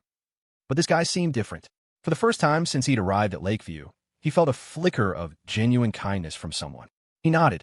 Okay, Alex said, thanks, and fell in a step beside him naturally. Jessica was left standing there, utterly speechless. She lifted her arm and sniffed. She had spritzed on her favorite perfume this morning, a bottle that cost thousands of dollars. It was a light, sweet floral scent, very pleasant, not at all overpowering. Could he have meant her body odor? But she showered every day, and she used perfume so often, she figured she was practically marinated in a captivating, feminine scent. For the first time in her life, Jessica Vance had a profound crisis of confidence. Overwhelmed by a deep sense of failure, she wanted to cry. She wanted to run back to her dorm and take the most aggressive shower of her life, to scrub until a layer of skin came off. At the Harlan Corp headquarters, the coolly aloof young CEO, seated at the head of the conference table, let out a soft snort of laughter. The executives exchanged nervous glances. In the middle of an important meeting, the only person who would dare to openly scroll through their phone was her. They had worked with her for nearly 2 years and were used to her icy demeanor. To see her suddenly break into a smile as bright as a spring morning was unsettling. They didn't know if it was a good sign or a bad one. Then again, the girl should smile more often. She was already beautiful, and a smile made her even more so. Sophia's slender fingers swiped through the latest photo report, keeping her perfectly informed of her husband's every move at Lakeview University. On the surface, he was now free from her direct supervision, but there was no way Sophia would ever truly let him be free. Unlike in their past life, where she feared he would escape her grasp, this time, she used constant monitoring to create the feeling that they were always together. If she was a flower, her husband was her sun. Only when the sun was shining on her could she bloom. Besides, there were millions of men in the world, but there was only one of her husband. What if he tripped or got hurt or someone bullied him? She had to protect him at all times without interfering with his normal school activities. This was the only way. The school had held some kind of assembly, with Ethan Harlan as the speaker. Don't think I don't know why he accepted Lakeview's invitation this year after ignoring it for so long. He wants to get close to my husband? Dream on. I despise him, so my husband naturally feels the same way. And this girl, with "please notice me" written all over her face. Why couldn't my husband just indulge her a little? He's so unromantic. And to say she smelled bad. Doesn't he know some girls have fragile egos? The poor thing looks like she's about to shatter. Serves her right. Sophia stared at the girl's photo on her phone and let out a nearly inaudible humph. You dare to covet my man? Do you know how to write the word dead? I want a complete file on this girl. Within 30 minutes. Yes, ma'am. In a girl's dorm room on the other side of the city, Jessica, furiously scrubbing her body in the shower, was overcome by a sudden, violent shiver. The water was 107 degrees. She shouldn't be cold. The chill went straight to her bones, making her heart pound with anxiety. She cranked the temperature up to 113 degrees, but the shivering only got worse, her panic intensifying. What the hell was going on? Sophia's gaze fell on another photo that had just been sent. It showed 2 young men walking side by side. One had a gentle, calm smile, and the sunlight filtering through the hallway window fell on him, bathing him in a soft glow. He looked like a masterpiece from a world-class photographer's lens. Sophia was captivated, unable to look away for a long time. She sighed softly. How could my husband be so handsome? Finally, she deigned to spare a glance for the other young man. She sent a new directive. Investigate this boy's background. He had the potential to become her husband's friend. It was essential to know who he was. The reply was instantaneous. Yes, ma'am. Alex and Simon weren't close yet, so they didn't have much to talk about, walking to class in a comfortable silence. Suddenly, Simon laughed. Alex looked at him, confused. Simon seemed a little embarrassed. He figured he must have looked stupid, laughing to himself for no reason. What you said back there? Were you serious? About what? About that girl. Her perfume. Yeah, didn't you think it was awful? Simon wanted to say thank you. He was poor and inexperienced, not stupid. He knew Alex had been defending him, but Alex didn't seem to want to admit it, so Simon would pretend not to know. He hated being indebted to people. He was too poor to ever repay certain kindnesses. Simon's family situation had been widely reported by the media after he became famous, so Alex knew the details.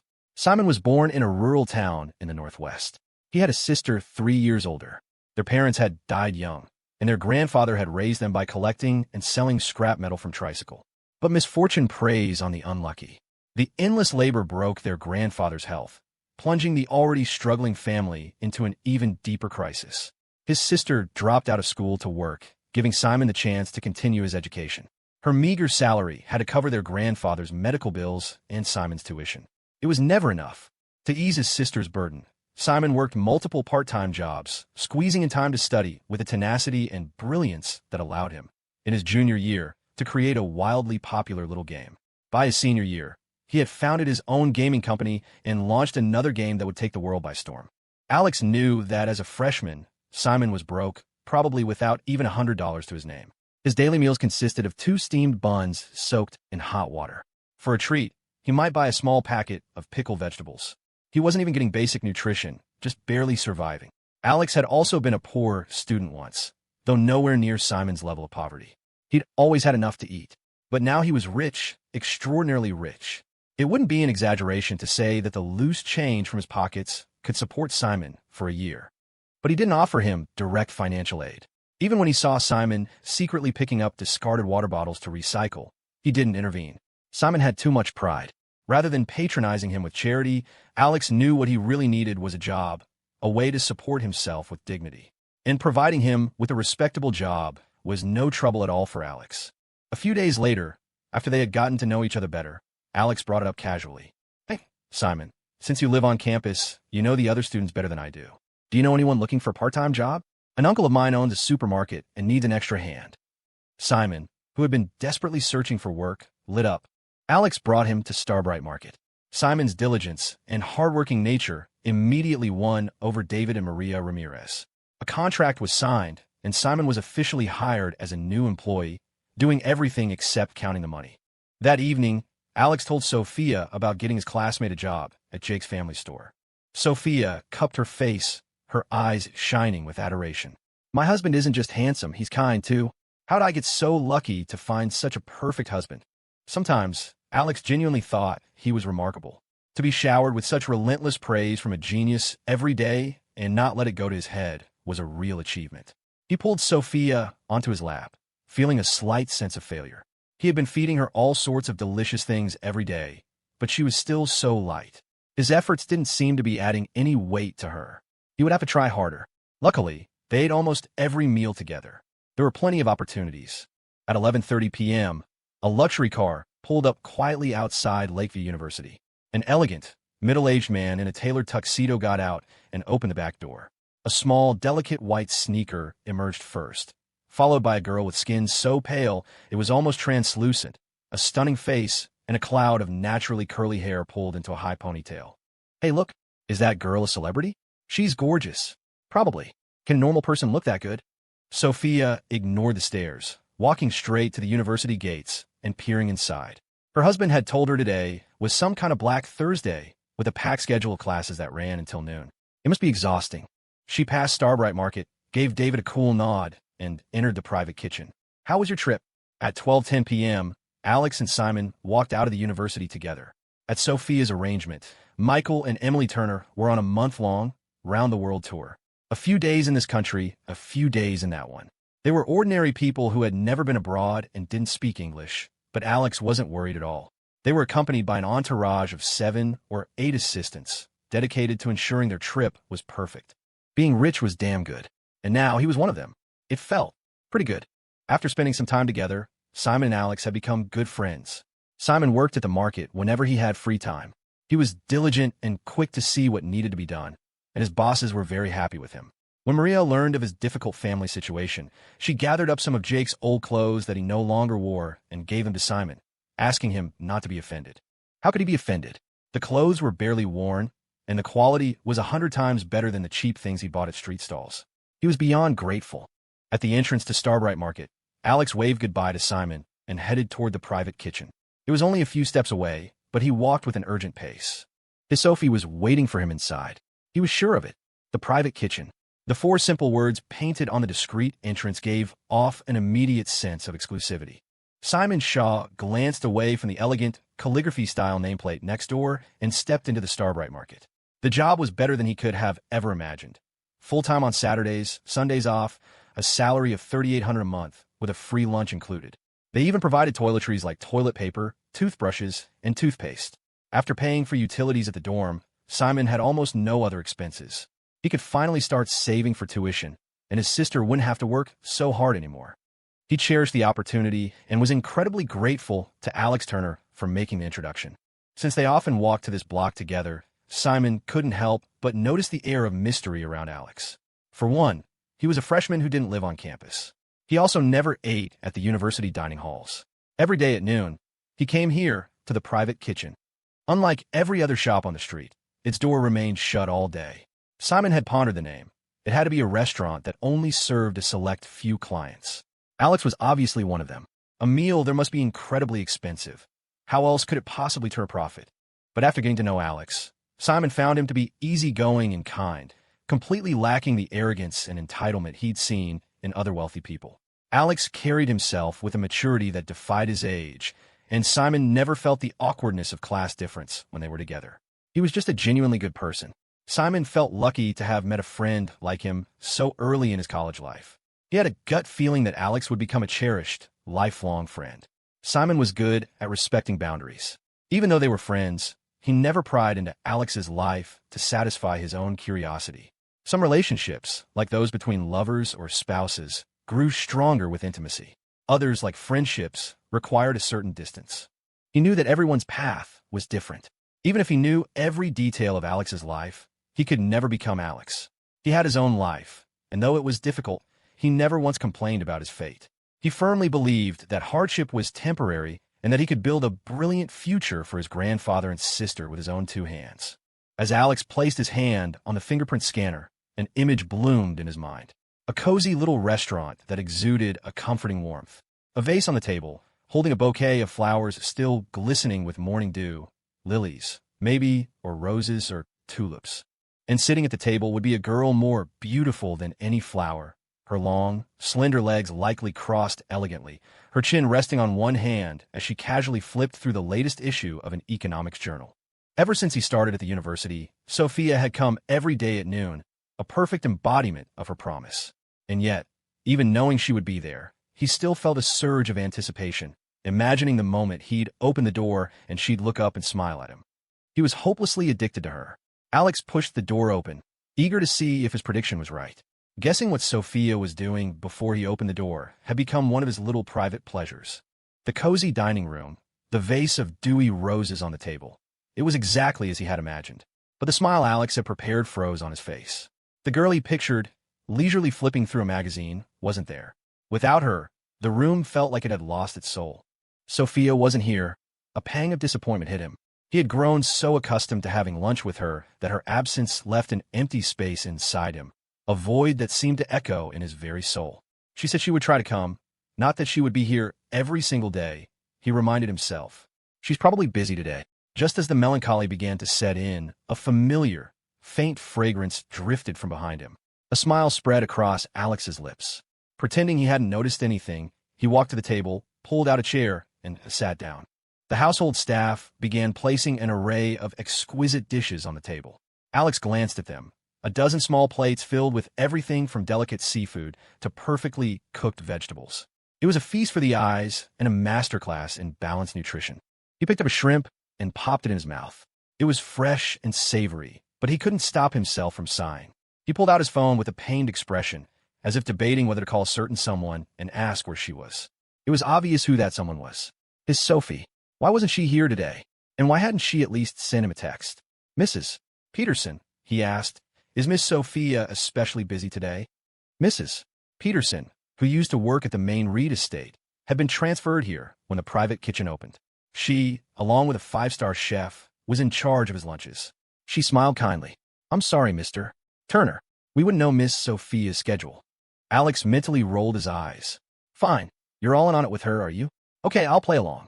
Alex silently put down his chopsticks, the very picture of a man too grief-stricken to be tempted by even the most delicious feast.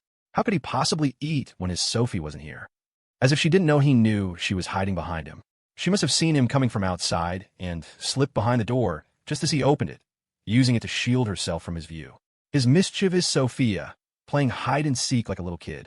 Who would have thought that the genius Sophia Reed had such a childish side? He wondered how she would score his dramatic performance of a man who had lost his appetite. Your acting is terrible, you know? A voice whispered in his ear. Sophia draped both arms over his shoulders, and he could feel the vibrations in her chest as she tried to stifle her laughter. Oh, really? He deadpanned. That's a shame. Guess I'll never make it as an actor. What a waste of this handsome face. Oomph.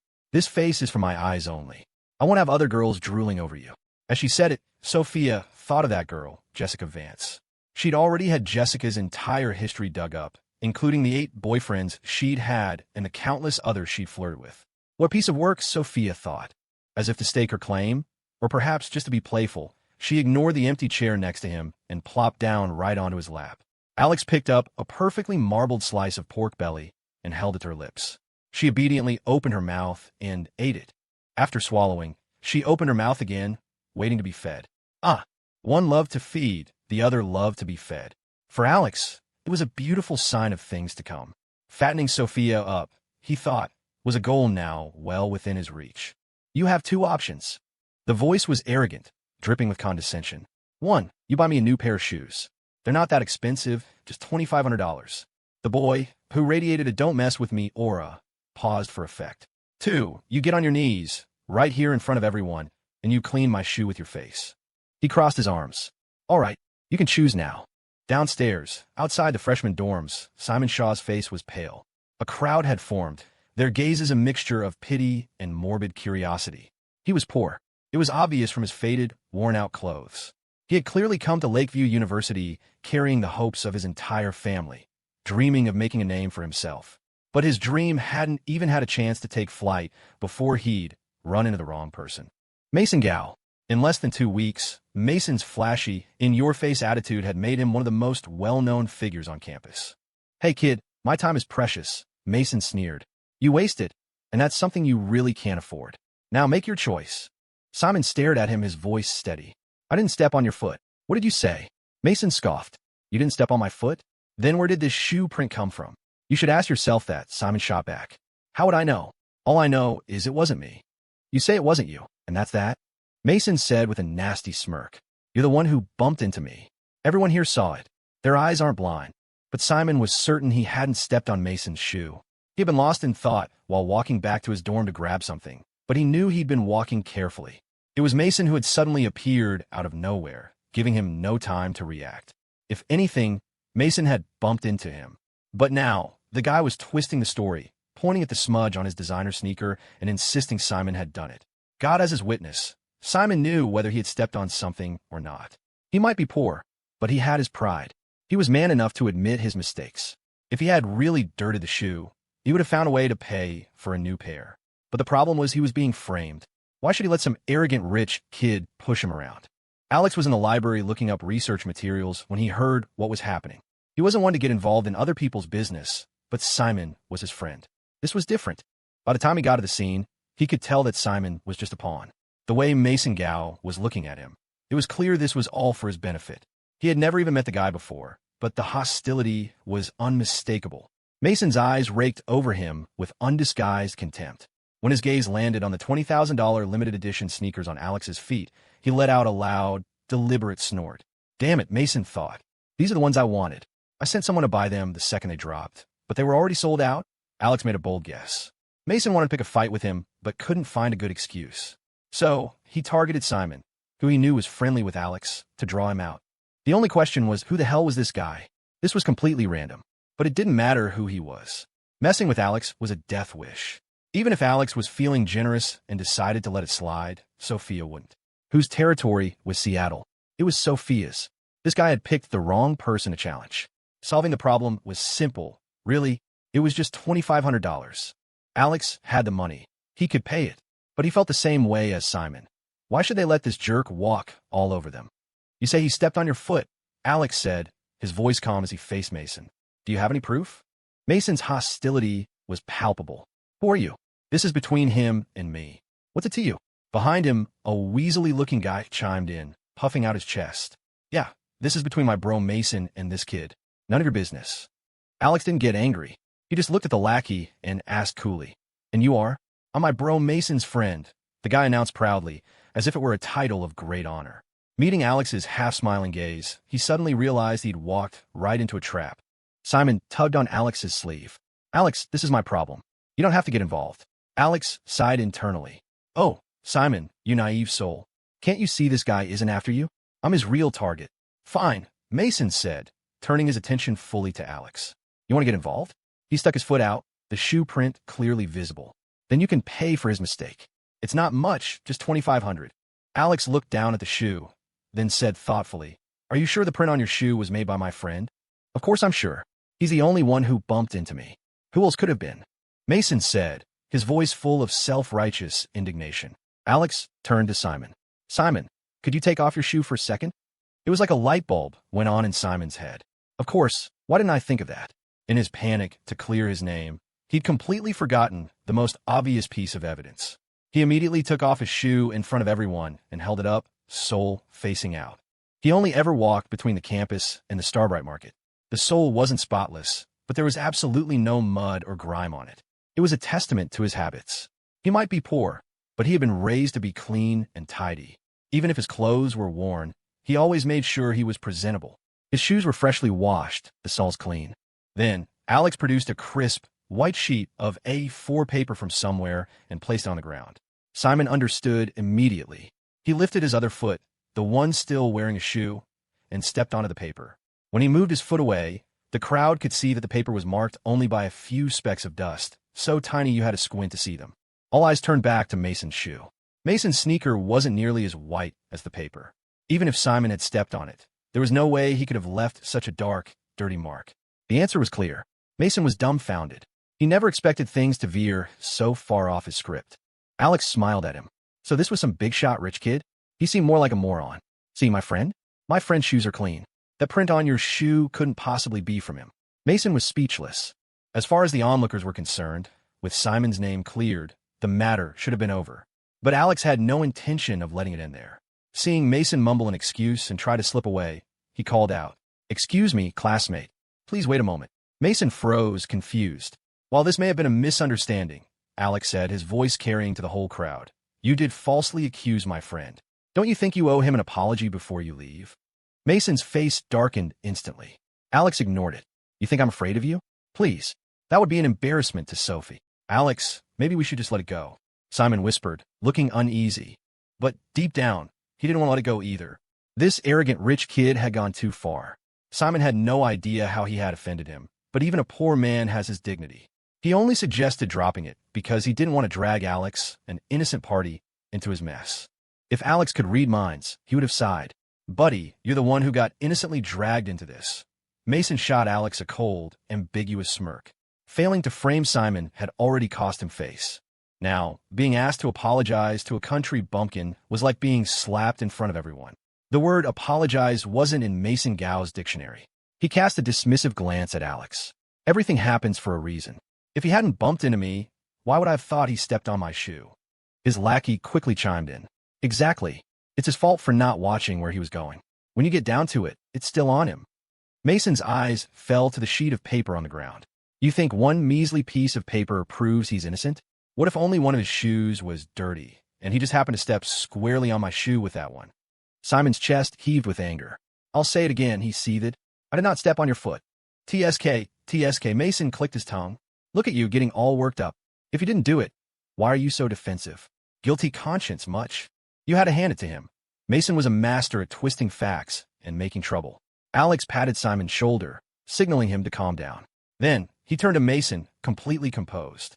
"So what you're saying is, you're certain the stain on your shoe was made by my friend?" Mason gave him a sidelong glance and a sinister smile. "If not him, then who? This shoe is ruined. I'll have to throw it out.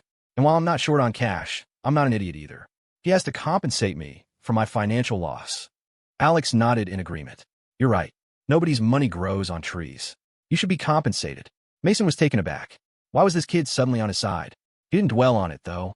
His gaze on Alex grew even more contemptuous. He had been about to leave, but this idiot just had to call him out for an apology. Now, he was going to get every last cent. Otherwise, people might think he'd been trying to start trouble on purpose. I should probably thank the guy." His lackey grinned and held out his hand. "All right, hand over the money." Simon gritted his teeth. "I didn't do it.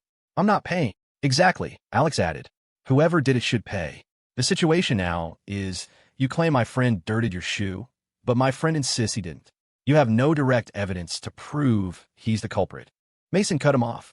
"And you have no evidence to prove he didn't do it. So I say he did it. You got a problem with that?"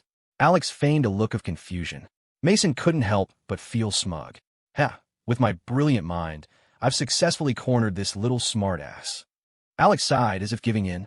"Look, everyone's time is valuable. Standing here arguing isn't going to solve anything. How about this? How much were the shoes? 2,500, if I remember correctly. I'll pay you on my friend's behalf for now." Simon was shocked. Alex shot him a look that said, "Calm down and trust me." Though anxious, Simon was struck by a strange sense of trust and reluctantly closed his mouth. Mason was thrilled. "You're going to pay for this poor schmuck? Fine by me. But like you just said, everyone's time is valuable. I don't know about you guys, but my time is very valuable. So this isn't just about a pair of shoes anymore." Alex raised an eyebrow, playing along. "Besides the shoes, you also want compensation for emotional distress?" "Absolutely. Mason said haughtily. All right, Alex replied, looking for all the world like the gullible son of a rich family, ready to grant his every wish. How much? Mason thought for a moment. I'm a reasonable guy. 5,000 should do it. 2,500 for the shoes, and the rest for my emotional distress. He puffed out his chest. I don't need the chump change. It's not even enough for me to buy dinner. This is just a little lesson for your friend. He turned to Simon. Hey kid, next time, remember to watch where you're going. Today you ran into me. If it had been someone else, you wouldn't have been so lucky. The lackey added, yeah, it's only because my bro Mason is so generous. Anyone else would have made you pay big time. Simon was so furious, he felt like his lungs would explode. The worst part was that while there were security cameras under the dorms, when he had initially asked to see the footage, he was told the cameras were broken. Broken? Right at this specific moment? They were all adults, not 3-year-olds. But without it, he had no other way to prove his innocence. He looked at Alex. Alex, single-handedly, had steered the situation into a direction that seemed incredibly unfavorable for them, almost cementing the fact that he had wronged Mason.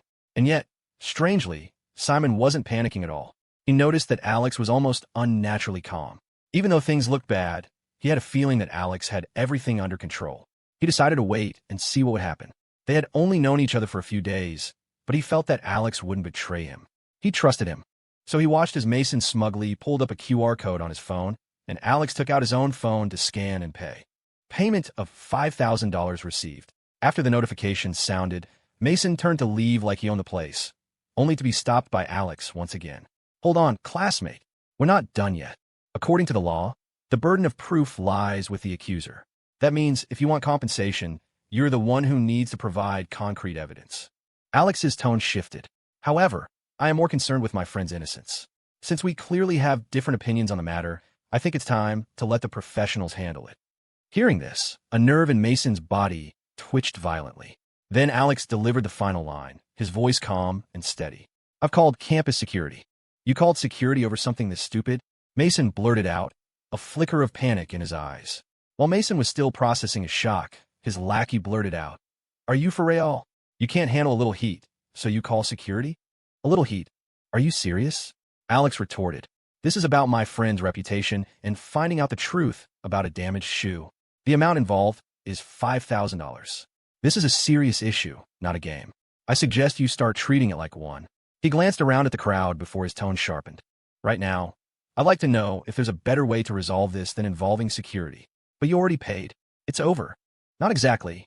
Getting paid was your demand. Calling security is our demand. They are two separate things. Unless, of course, you know my friend was framed and you don't want the truth to come out. Who said he was framed? He's the one who stepped on my bro Mason's shoe. We're all adults here, and our words have consequences.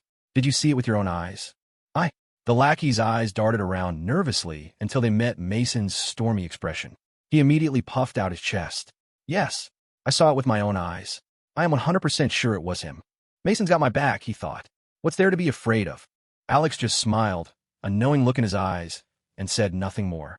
Mason's heart pounded for a moment, but he quickly regained his composure. He subtly turned his head and gave someone in the crowd a look.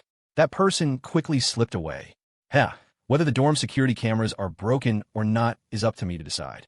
With that, Mason visibly relaxed, the contemptuous smirk on his face growing more pronounced. Fine, he huffed, his voice dripping with sarcasm. But let me tell you something first.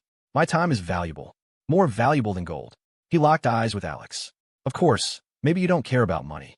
But when this is all over, it won't be as simple as him apologizing and you paying for his emotional distress. Mason held up his phone, where a stopwatch was now running. He stared at Alex, a triumphant glint in his eyes. For every minute of my time you waste, 1 minute of your time becomes mine. Waste an hour of my time, and you owe me an hour. And in the time that you owe me, you have to do whatever I say unconditionally to compensate for my loss. How about it? The crowd murmured amongst themselves. This was a new one. No one had ever heard of a bet like that. Simon belatedly realized that the incident, which had started with him, seemed to have very little to do with him anymore. Not only was he not worried about Alex, but he was actually looking forward to what would happen next. For some reason, he had a feeling the next chapter of this story was going to be brilliant. Sophia was already halfway out of her office, radiating murderous intent, when she stopped, turned around, and went back to her desk. Charles Harrington watched, bewildered. Sophia was staring at her phone, and a picture of a young man full of vigor and confidence. The photo inevitably captured other people in the background, but they were all just blurry, insignificant props.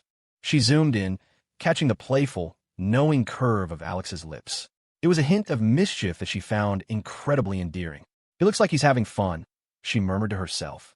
"He looks so handsome when he's in control of everything." She sighed contentedly. "But that's just how it is. My husband is the most handsome man in the world, after all." Charles just stood there. "Yes, yes, Miss Sophia, we all know. Your husband is the handsomest, smartest, and most adorable. You made your point." But wait. Charles suddenly felt a sense of alarm. 1 second, his boss was beaming with pride, admiring a candid photo of her husband. The next, she was looking downcast and sullen. "Charles," Sophia said, her voice small, "he can handle his own problems." Does that mean he doesn't need me anymore?" Ah, the deeply insecure child, Charles thought. With Alex in her life, it was rare to see such drastic mood swings from Sophia anymore. She had transformed from a stormy, dangerous sea into a calm, tranquil lake. The few times ripples appeared, they were almost always because of Alex. "Of course not, Miss Sophia," Charles said soothingly. "You're overthinking things. That guy was clearly looking for trouble, but Alex didn't ask me for help." As soon as the words left her mouth, her phone rang. Alex's voice came through the speaker. "Sophie, I need a small favor." And just like that, Charles was treated to a masterclass in facial transformation. Without even a transition, Sophia's expression went from cloudy to brilliant sunshine, perfectly matching her mood. "Of course, husband. The security camera is broken. It went down this morning. Sorry for the inconvenience. I'll have someone fix it right away. It should be back online by tomorrow." As the security officer spoke with the dorm manager, Mason shot a smug look at Alex and deliberately held up his phone, where the timer was still running. "It's been 45 minutes. Alex just smiled. "I'm not worried." Mason's face was the very picture of petty triumph. "Of course I'm not worried, but I'm having a bit of a dilemma deciding what to do with you when your time belongs to me." His lackey, imagining something amusing, burst out laughing. "Even if we can't get the security footage," Alex said calmly, "if the officers can prove that the shoe print on your shoe was not left by my friend, doesn't that prove—" "Prove what?" Mason interrupted, shrugging shamelessly. "It proves it was a misunderstanding. Sorry, I didn't want a misunderstanding to happen either, but life is full of them. What can you do?" He adopted a sanctimonious tone.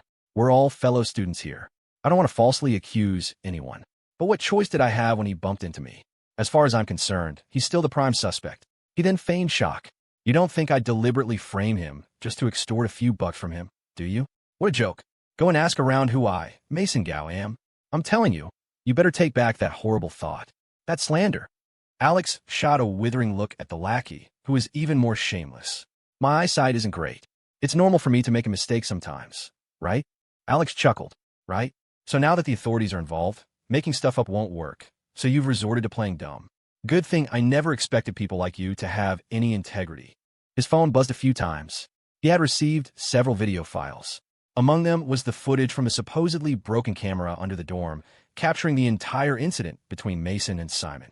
He glanced at the text message that came with them. A small smile touched his lips. He knew it. He could always count on his Sophie to come through for him. "Yes." Heart emoji. "Almost an hour," Mason announced. A friendly reminder. Alex shot back and Mason feigned generosity, his eyes gleaming with excitement. "I'm a big-hearted guy, not one to make things difficult for others. How about this? For that hour, you stand at the campus gate with signs taped to your front and back. What do you think?" His imaginative lackey was already picturing the scene, grinning with schadenfreude, but then added, as if unsatisfied, "Mason, you're being too nice. If it were me, I'd make him do what you did that one time." As a connoisseur of all things debaucherous, Mason had an endless supply of ways to humiliate people. He couldn't stand Alex, but he knew he couldn't go too far. The guy had powerful backing. Even though he looked down on whoever was supporting Alex, he knew they weren't ordinary people. His ultimate goal was to draw out the girl behind Alex. He would test the waters with Alex first, then plan his next move. "I'm a genius," Mason thought to himself. "And what would you write on the signs?" Alex asked calmly. "Something childish, like Alex is a big idiot." That was juvenile. But sometimes the most childish tricks had the most devastating impact in the adult world. Imagine it. A handsome, popular college student standing at the main gate with "I'm an idiot" taped to his chest and back, forced to endure the stares and whispers of every passing student. He might run into friends, classmates, or even the girl he had a crush on, Though, of course, that would never happen to Alex. Would the sheer humiliation make him want to disappear? Only someone with an incredibly strong psyche, who could treat the whole thing as a game, would emerge unscathed. Mason's expression was a mask of mystery. Well, right. Mason Gao is my daddy. How about that? Alex's face instantly turned to ice. Don't you dare go too far. Simon exploded. Mason just sneered. What? Can't take a joke. Are you sure about that? Alex's smile returned. I'm not worried about myself. I'm worried you won't be able to handle it. While Mason was still trying to figure out what he meant, Alex had already walked over to the security officers. He shot a cool glance at the dorm manager who had claimed the cameras were broken, and the man shuddered involuntarily. On the phone screen Alex held, a video was playing. A slender, well-mannered student in worn clothes was walking toward the dorm building, lost in thought. His steps were steady, his path a straight line. There was nothing unusual about his behavior. But just as he was a few yards from the entrance, a much larger student suddenly lunged out, as if completely blind, and slammed right into him. When they collided, the video clearly showed that the smaller student never once stepped on the larger one's foot. The officer paused the video, zoomed in, and stared grimly at Mason. Did you see that? He didn't step on you. In fact, were you drunk or just not looking? How could you not see a person that big right in front of you? The triumphant smile on Mason's face froze. He instinctively shot a look at the dorm manager. What the hell happened to the video? Didn't I tell you to delete it? The dorm manager looked like a deer in headlights, utterly speechless. In front of a security officer, he couldn't very well admit that he had, in fact, deleted that day's footage. He had no idea how someone else could have a complete copy of it. He was just as baffled and horrified as Mason. Simon looked at Alex thoughtfully, finding him more mysterious than ever. They were friends, but he couldn't read him at all. Alex seemed to have this incredible ability to solve any problem with ease. What Simon didn't know was that Alex was just an ordinary student like any other. The reason he seemed all-powerful was because he had an all-powerful girlfriend. Being born into the right family is a skill, but so is finding the right girlfriend. A cold sweat broke out on Mason's forehead. He forced a laugh. Well, then, maybe I was mistaken. I'm so sorry, so sorry. In the presence of the stern-faced officers, the arrogant young master's apology came out surprisingly smoothly. I'm sorry, Simon. I shouldn't have accused you. He turned to Alex. I'm sorry, Alex. It was all a misunderstanding. I'll transfer the $5,000 back to you right now. But if an apology solved everything, what would be the point of the police? Besides, Mason's apology was clearly forced by the situation, completely devoid of sincerity. He was probably already plotting his revenge. Alex handed his phone over, showing the officers the other videos. In every other piece of footage, Mason's shoes were spotless. Another video, from a security camera in a different building, showed him entering a restroom with clean shoes and coming out with a smudge on them. If Mason had just stuck to his story that he hadn't noticed his shoe was dirty until after he bumped into Simon, he probably would have gotten off with just a reprimand. The dean and both students' faculty advisors finally arrived, looking flustered, afraid that the incident would tarnish the university's reputation. They urged Alex to be the bigger person and let it go. Alex knew that he couldn't crush a guy like Mason, who clearly came from a powerful family, the same way he had dealt with Lily Thompson. The greatest punishment Mason would receive for this whole affair was public humiliation, but wasn't that what he deserved?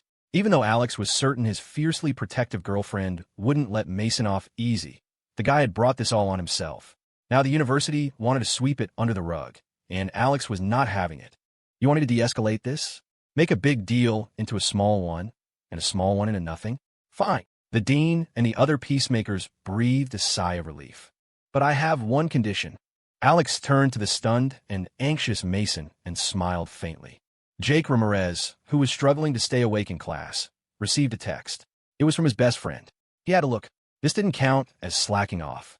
The text was a single, baffling sentence that left him completely confused. Jake, congrats on becoming a dad. What the hell? Did Alex text the wrong person? Suddenly, all the drowsiness from his boring lecture vanished, replaced by a jolt of adrenaline. His mind raced, trying to decipher the meaning. Then, his thoughts took a bizarre turn. A horrifying possibility struck him. Was Alex congratulating his father? Were his parents having another baby? Why the hell had no one asked for his opinion? Just as this absurd thought flashed through his mind, Alex sent another message, this time a video.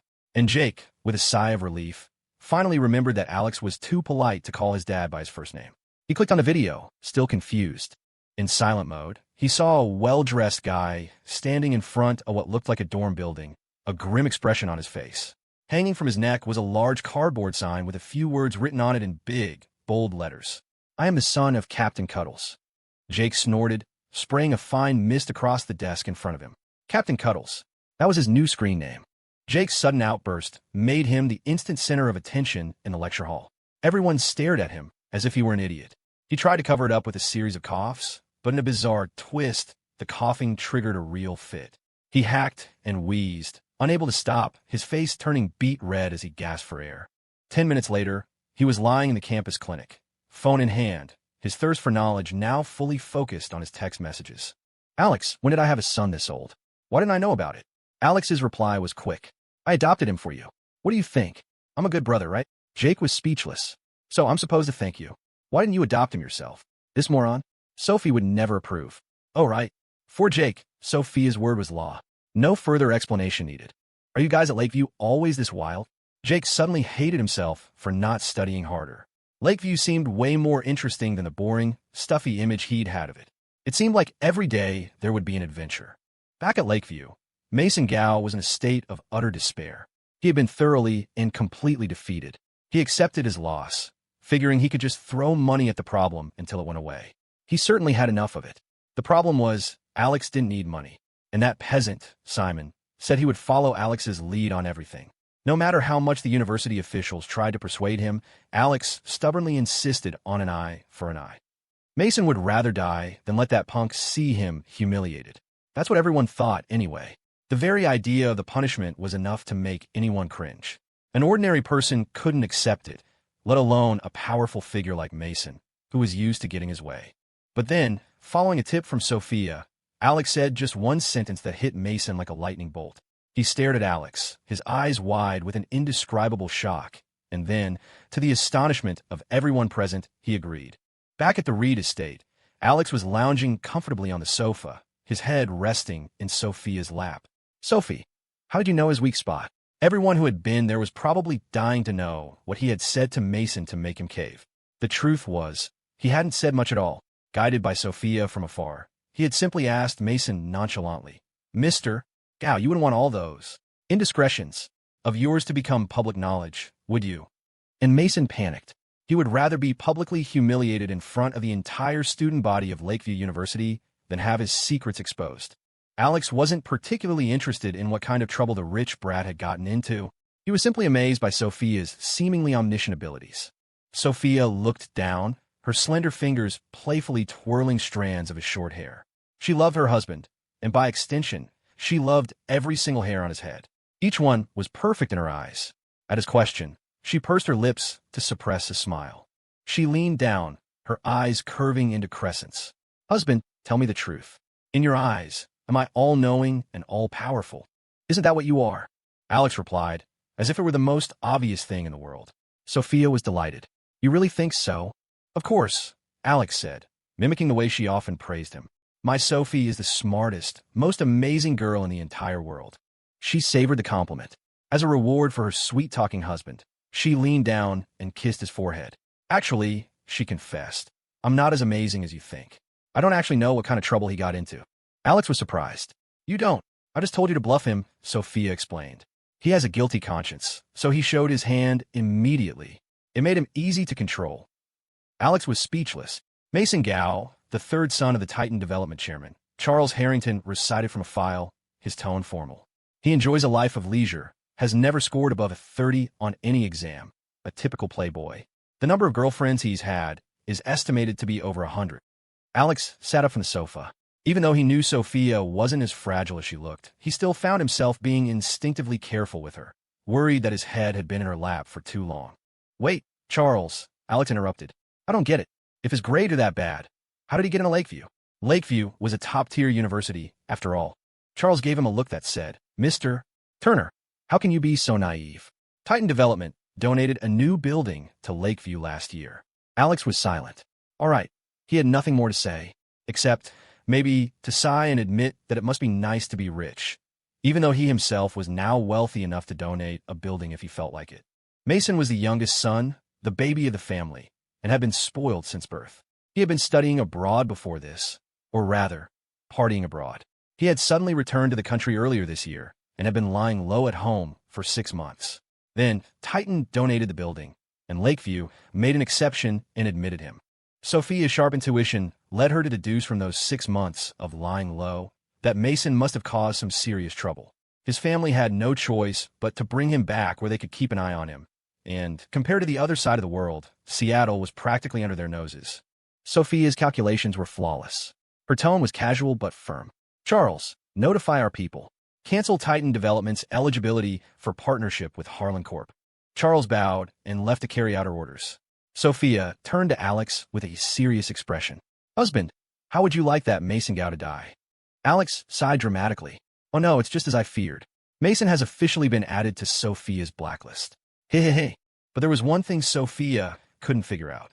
According to her investigation, her husband had no connection to the Gao family. So why would he be targeted? To this, Alex stroked his smooth chin and offered a very serious explanation. "Isn't it obvious? It's because I'm so handsome. He can't compete. He saw me stealing his spotlight and got jealous." Sophia nodded with extreme gravity. "That's right. My husband is the most handsome man in the world. No one can compare. By the way, what did that #1 shameless guy change his screen name to now?" Alex didn't know whether to laugh or cry at her abrupt change of subject. Jake's new screen name was Captain Cuddles. It was probably meant to signify his obedience to Sophia. "I just gifted him a brand new son," Alex thought wryly. "I wonder how he feels about that." "Mr. Lowe, have someone investigate the real reason Mason Gao suddenly returned to the country." "Yes, Miss Sophia." If Mason Gao had a skeleton in his closet, it was only a matter of time before Sophia found it and dragged it out into the light. As Alex scanned the background information on Mason's family, a familiar name in the family members section caught his eye, and his gaze hardened. Trevor Gao. If Alex hadn't known why Mason was targeting him before, this name gave him a pretty good idea. Mason had 2 older brothers, and the second one was of particular interest. Trevor Gao, in Alex's past life, had been one of Sophia's most devoted sycophants, the kind of guy who would have gladly ripped his own heart out and served it to her on a platter. Back then, Alex had despised him for being so blind, for falling for a demoness like Sophia. But now, anyone who tries to take my girlfriend from me will have to go through me first. Of course, Trevor wasn't even qualified to be his rival. Sophia had never given him the time of day. Alex also knew that Mason's attack wasn't because of Trevor. Practically no one knew about his relationship with Sophia. And at this point in time, Trevor hadn't even met Sophia yet, so he hadn't descended into his obsessive infatuation with her. How could Alex be so sure? Because if Trevor had met her, he would have fallen hopelessly in love and launched a reckless, all-out pursuit, and Sophia would have definitely complained to him about it. No, Mason was targeting him for someone else. Caleb Harlan. Birds of a feather flocked together. Caleb was a degenerate, and so was Mason. Despite their age difference, they were 2 peas in a pod, so it was only natural they became friends. Alex vaguely remembered that in his past life, after Sophia had given Caleb a thorough beating, Caleb had finally learned his lesson and never showed his face again. No one from the Harlan family had come looking for trouble either, but then some arrogant kid who called himself Gao had shown up out of nowhere, yelling about getting justice for Caleb. That must have been Mason. In the end, he had met the same fate, carried in standing up, carried out lying down. And just like the Harlans, the Gao family hadn't dared to say a word. Sophia held the financial reins of the Harlan family. She had slashed Caleb's allowance from $100,000 a month all the way down to $1,000. In Caleb's own words, he was starving. It wasn't nearly enough to support his lifestyle. Whether Caleb decided to get a job and support himself, or whether other family members cut their own expenses to support the black sheep, was none of Sophia's concern. However, it wasn't out of the question that Caleb, still resentful but unable to cause trouble himself, would use one of his pawns to stir things up. That would explain the look of contempt in Mason's eyes. In his view, Alex was just a pretty boy being kept by a woman. In the past, Alex never would have dreamed that his proud self would end up as someone else's despised boy toy. But now, not only was he willingly being kept by Sophia, he had even embraced it. So what if I'm being kept by a woman? He thought. Being kept by Sophia is a privilege. Other guys can only dream of it. Having pieced it all together, Alex couldn't share his discovery. Just as Sophia's investigation had shown, he had no connection to the Gao family in Denver. How could he explain that he knew Caleb and Mason were friends? By telling them he was reborn? That was his last secret, the one thing he would never tell anyone, not even his parents. Besides, he didn't want to revisit the memories of his past life, when he had so terribly misunderstood Sophia. Even though he hadn't done anything wrong back then, every time he thought of her fate, his heart ached with an unbearable pain. The real reason he was so afraid of anyone finding out he was reborn wasn't that he'd be taken away by scientists for experiments. It was that he'd be asked about his past life, especially by Sophia. That would be a fate worse than death. The pain of his past life was his alone to bear. Sophia had suffered enough. He wanted the rest of her days to be filled with nothing but sweetness. In the dead of night, Sophia, a light sleeper, was woken by a slight twitch from Alex's body beside her. She lifted her head slightly, letting her eyes adjust to the darkness until she could make out the faint outline of his features. Is he having a nightmare? She worried. Is it because of what that guy did today? She moved the arm that was wrapped around his waist and gently patted his chest in a soothing gesture. It's okay, my love. Go back to sleep. I will make them pay for this. As long as I'm here, no one will ever hurt you. Suddenly, Alex's body began to thrash, his legs kicking out restlessly. Sophia's brow furrowed. She hadn't realized the incident had left such a deep scar on him. That Mason Gao deserved to die. It was her fault, too. She had seen Alex looking so calm and in control, and she had assumed he wasn't bothered by it. She should have known he was just putting on a brave face for her. She forgot that he had always been a good student who never caused trouble. He had probably never encountered anything like that before. If she had just talked to him about it, helped him process it, maybe he wouldn't be having nightmares now. Filled with a deep sense of guilt, Sophia silently swore to tear Mason Gao limb from limb. Sophie, don't go. Wait for me. Alex cried out, jolting awake from the nightmare. I'm not going anywhere, my love. I'm right here beside you, Sophia whispered. She had frozen for a split second when he first called out, then she wrapped her arms around him, holding him tight. Feeling the real, soft warmth of her body, the tension in Alex's rigid frame melted away. He was drenched in a cold sweat, gasping for breath. Did you have a nightmare? Alex didn't answer. Instead, he gently pried her arms off him, reversed their positions, and pulled her into his own embrace. As much as he liked being held by her, he preferred the solid feeling of holding her, of letting her unique scent fill his senses. It was the only thing that made him feel like he truly had her. Through the thin layers of their clothes, Sophia could feel his heart pounding, fast and frantic. She waited until his breathing evened out and his heartbeat slowly returned to normal before her own heart finally settled. I just had a dream, he murmured. It terrified me. Did you dream that I left you? Yeah. Silly husband. Sophia's voice was bright and cheerful again. I would die before I ever left you. It was so simple to make her happy. All Alex had to do was show her how important she was to him. He could try to control his waking thoughts, try not to dwell on the past, but he couldn't control the fear that lurked in his subconscious, the fear that twisted his dreams into instruments of torture. He had dreamt of his past life. He saw Sophia looking at him with a face full of sorrow. You want your freedom? Fine, I'll give it to you. And then, she had turned and walked toward a bottomless abyss without a single look back. He had chased after her, screaming her name, but his feet suddenly found no ground, and he was falling, tumbling into that same dark chasm. The most desperate part, the part that ripped a hole in his soul, was that even as he fell, he never managed to reach her hand. The main side effect of the nightmare was that Alex didn't dare fall back asleep. For the rest of the night, he just held Sophia, counting the steady rhythm of her breaths as she drifted back into dreamland, and stayed awake until dawn. As a result, he was yawning nonstop when he arrived on campus. But someone else had it even worse. Someone who clearly hadn't slept a wink. His face was gaunt, his eyes were sunken and bloodshot, and he looked like he'd had a kidney stolen. It was Mason Gao. Running into this guy first thing in the morning was just bad luck. Mason had spent a full hour standing in front of the dorm where he had framed Simon. His status as an untouchable rich kid and his unique brand of torment should have made that hour a legendary spectacle in Lakeview University's history. And yet, both online and offline, everything was quiet. No one was discussing this momentous event. It wasn't that Lakeview students were too high-minded to gossip. It was that they were too scared. Mason's powerful background, combined with the university's stern warnings, had served as a gag order. Mason had spent all night verifying, checking through every possible channel, and had finally concluded that his family's handling of his secret was foolproof. There was no way Alex could know. So when they met by chance outside the campus gates, and Alex shot him a sly grin, Mason's mind went blank with rage. Damn it, he thought. I fell for his trick. His bloodshot eyes locked on Alex. You don't actually know anything, do you? An evil thought, one that he knew would completely break Mason, popped into Alex's head. He said out loud, You're right, I don't. And even now, I still don't know what you did.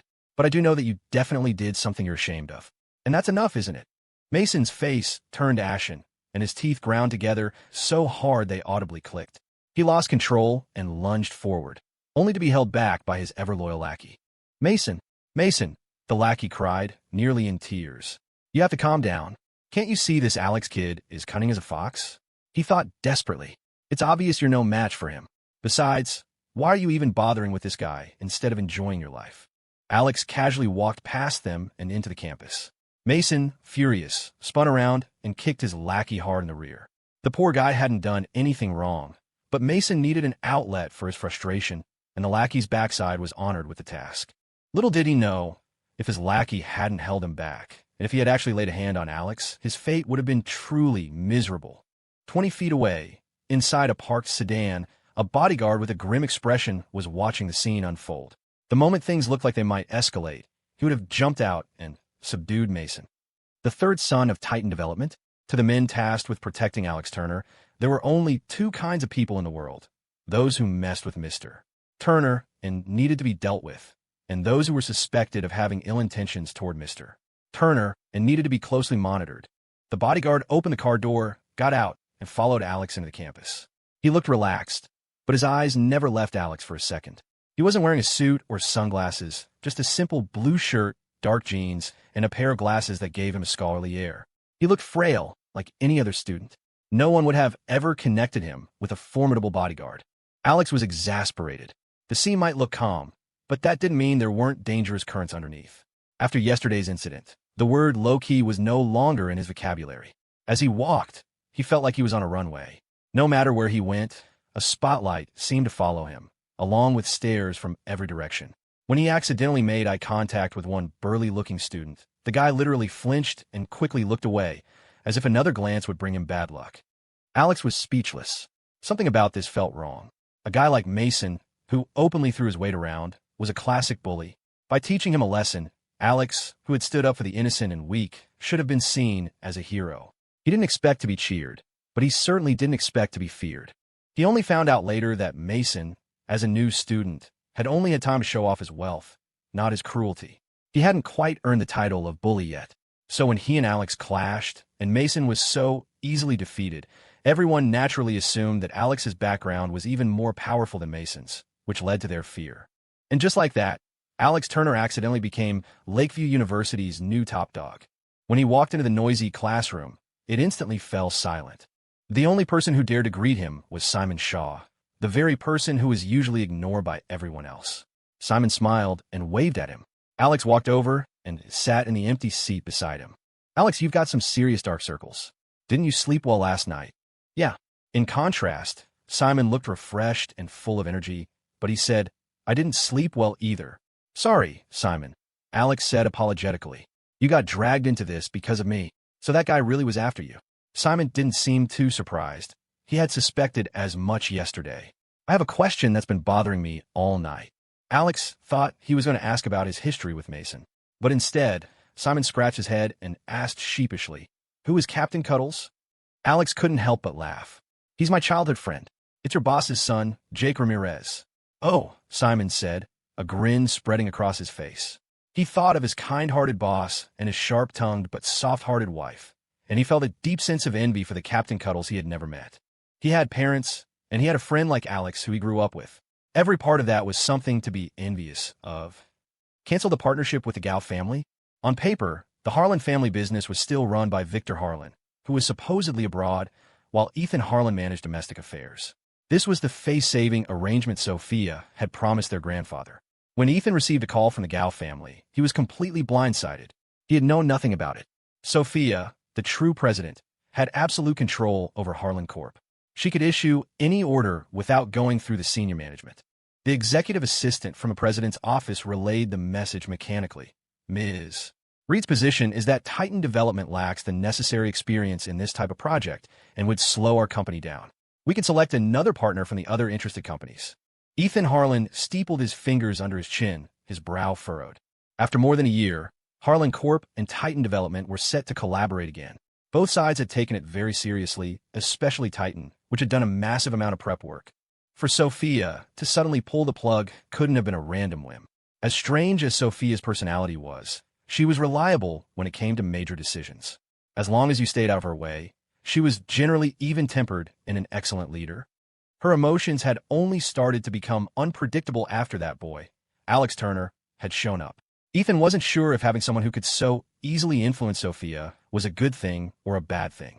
This was highly unusual, but Ethan didn't connect it to Alex. There was no logical reason to link the two. The intercom buzzed. Mr. Harlan, Mr. Trevor Gao is here. Mr. Gao was the head of the Gao family. Trevor was his heir, the young Mr. Gao. He was clearly here about the project. Has Ms. Reed arrived yet? Ethan asked. No, sir. Before Trevor was shown in, Ethan's mind drifted. He thought about his father's original plan to adopt Sophia. The Gao and Harlan families had a long and storied history, with many past collaborations. After Sophia took over, she had deliberately reduced their dealings with the Gaos. A chilling thought had once crossed Ethan's mind. Could she have known about his father's plan to marry her off to the Gao family? But he had quickly dismissed it. Sophia couldn't have known. His father had only hinted at the idea. He had never said it outright. Still, his father had once considered the Gaos a strategic partner. After Sophia took charge, she had drastically changed the company's direction. Even with reduced cooperation with the Gaos, Harlan Corp hadn't suffered. In fact, it had thrived, leaving Titan Development, once its equal, far behind. That was why Titan was taking this new partnership far more seriously than Harlan Corp was. For it to be canceled now must have been a huge and distressing shock to them. The office door opened, and Ethan stood up, smiling. Trevor, what brings you all the way out here? Trevor Gao was 23. Like most powerful families, the Gaos took the cultivation of their heir very seriously. The eldest son, Gordon, was weak-willed and mediocre, so the title of heir had fallen to the more capable second son, Trevor. He was young and accomplished, a graduate of a prestigious foreign university who had officially joined the company's senior management last year. Ethan had dealt with him a few times and found him to be impressively decisive, much like his father. Ethan shook Trevor's hand warmly, subtly sizing him up. An impressive young man, no doubt, but a strange thought occurred to him. If he had a sweet younger sister, he wouldn't want her to marry a man like this. Trevor had many strengths, but he had his flaws, too. His romantic scandals were tabloid fodder. One day, he was photographed having dinner with a starlet. The next, he was caught getting cozy with an influencer. Ethan had grown up in a happy home with loving parents and a strict upbringing. As a result, he was deeply traditional, a firm believer in lifelong monogamy. Later, when his father's secret, Sophia, was revealed and his mother left the country heartbroken, Ethan realized his entire childhood had been a lie. It had deeply affected his views on love, and he was now terrified of becoming a hypocrite like his father, afraid to start a relationship. Despite his family's constant pressure, he used work as an excuse to remain a bachelor. In the world of the super-rich, the clean-living and morally upright Ethan Harlan was a rare breed. Ethan, about the partnership. Trevor said, getting straight to the point. The two families had been close for years, and the children knew each other well, so they were on a first-name basis. This project was crucial for the Gao family. It was their ticket into a whole new sector and would elevate their business to the next level. They were on the verge of signing the contracts when the deal was suddenly killed. Of course, they were frantic. Ethan launched into his corporate spiel.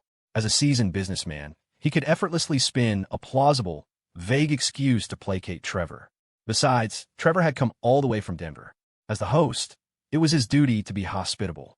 Ethan, it's not that I don't appreciate the gesture, Trevor said, but I'm on a tight schedule. I have to get back this afternoon to oversee another important project. But first, I need to make a stop at Lakeview University. It was no secret that Titan Development had donated a building to the university. The media had covered it for days, praising Titan for supporting higher education and boosting their corporate image. You have a new project with Lakeview? Ethan asked, surprised. No, Ethan, Trevor explained. My younger brother, Mason, is a student there. My mother asked me to check on him. A jolt went through Ethan.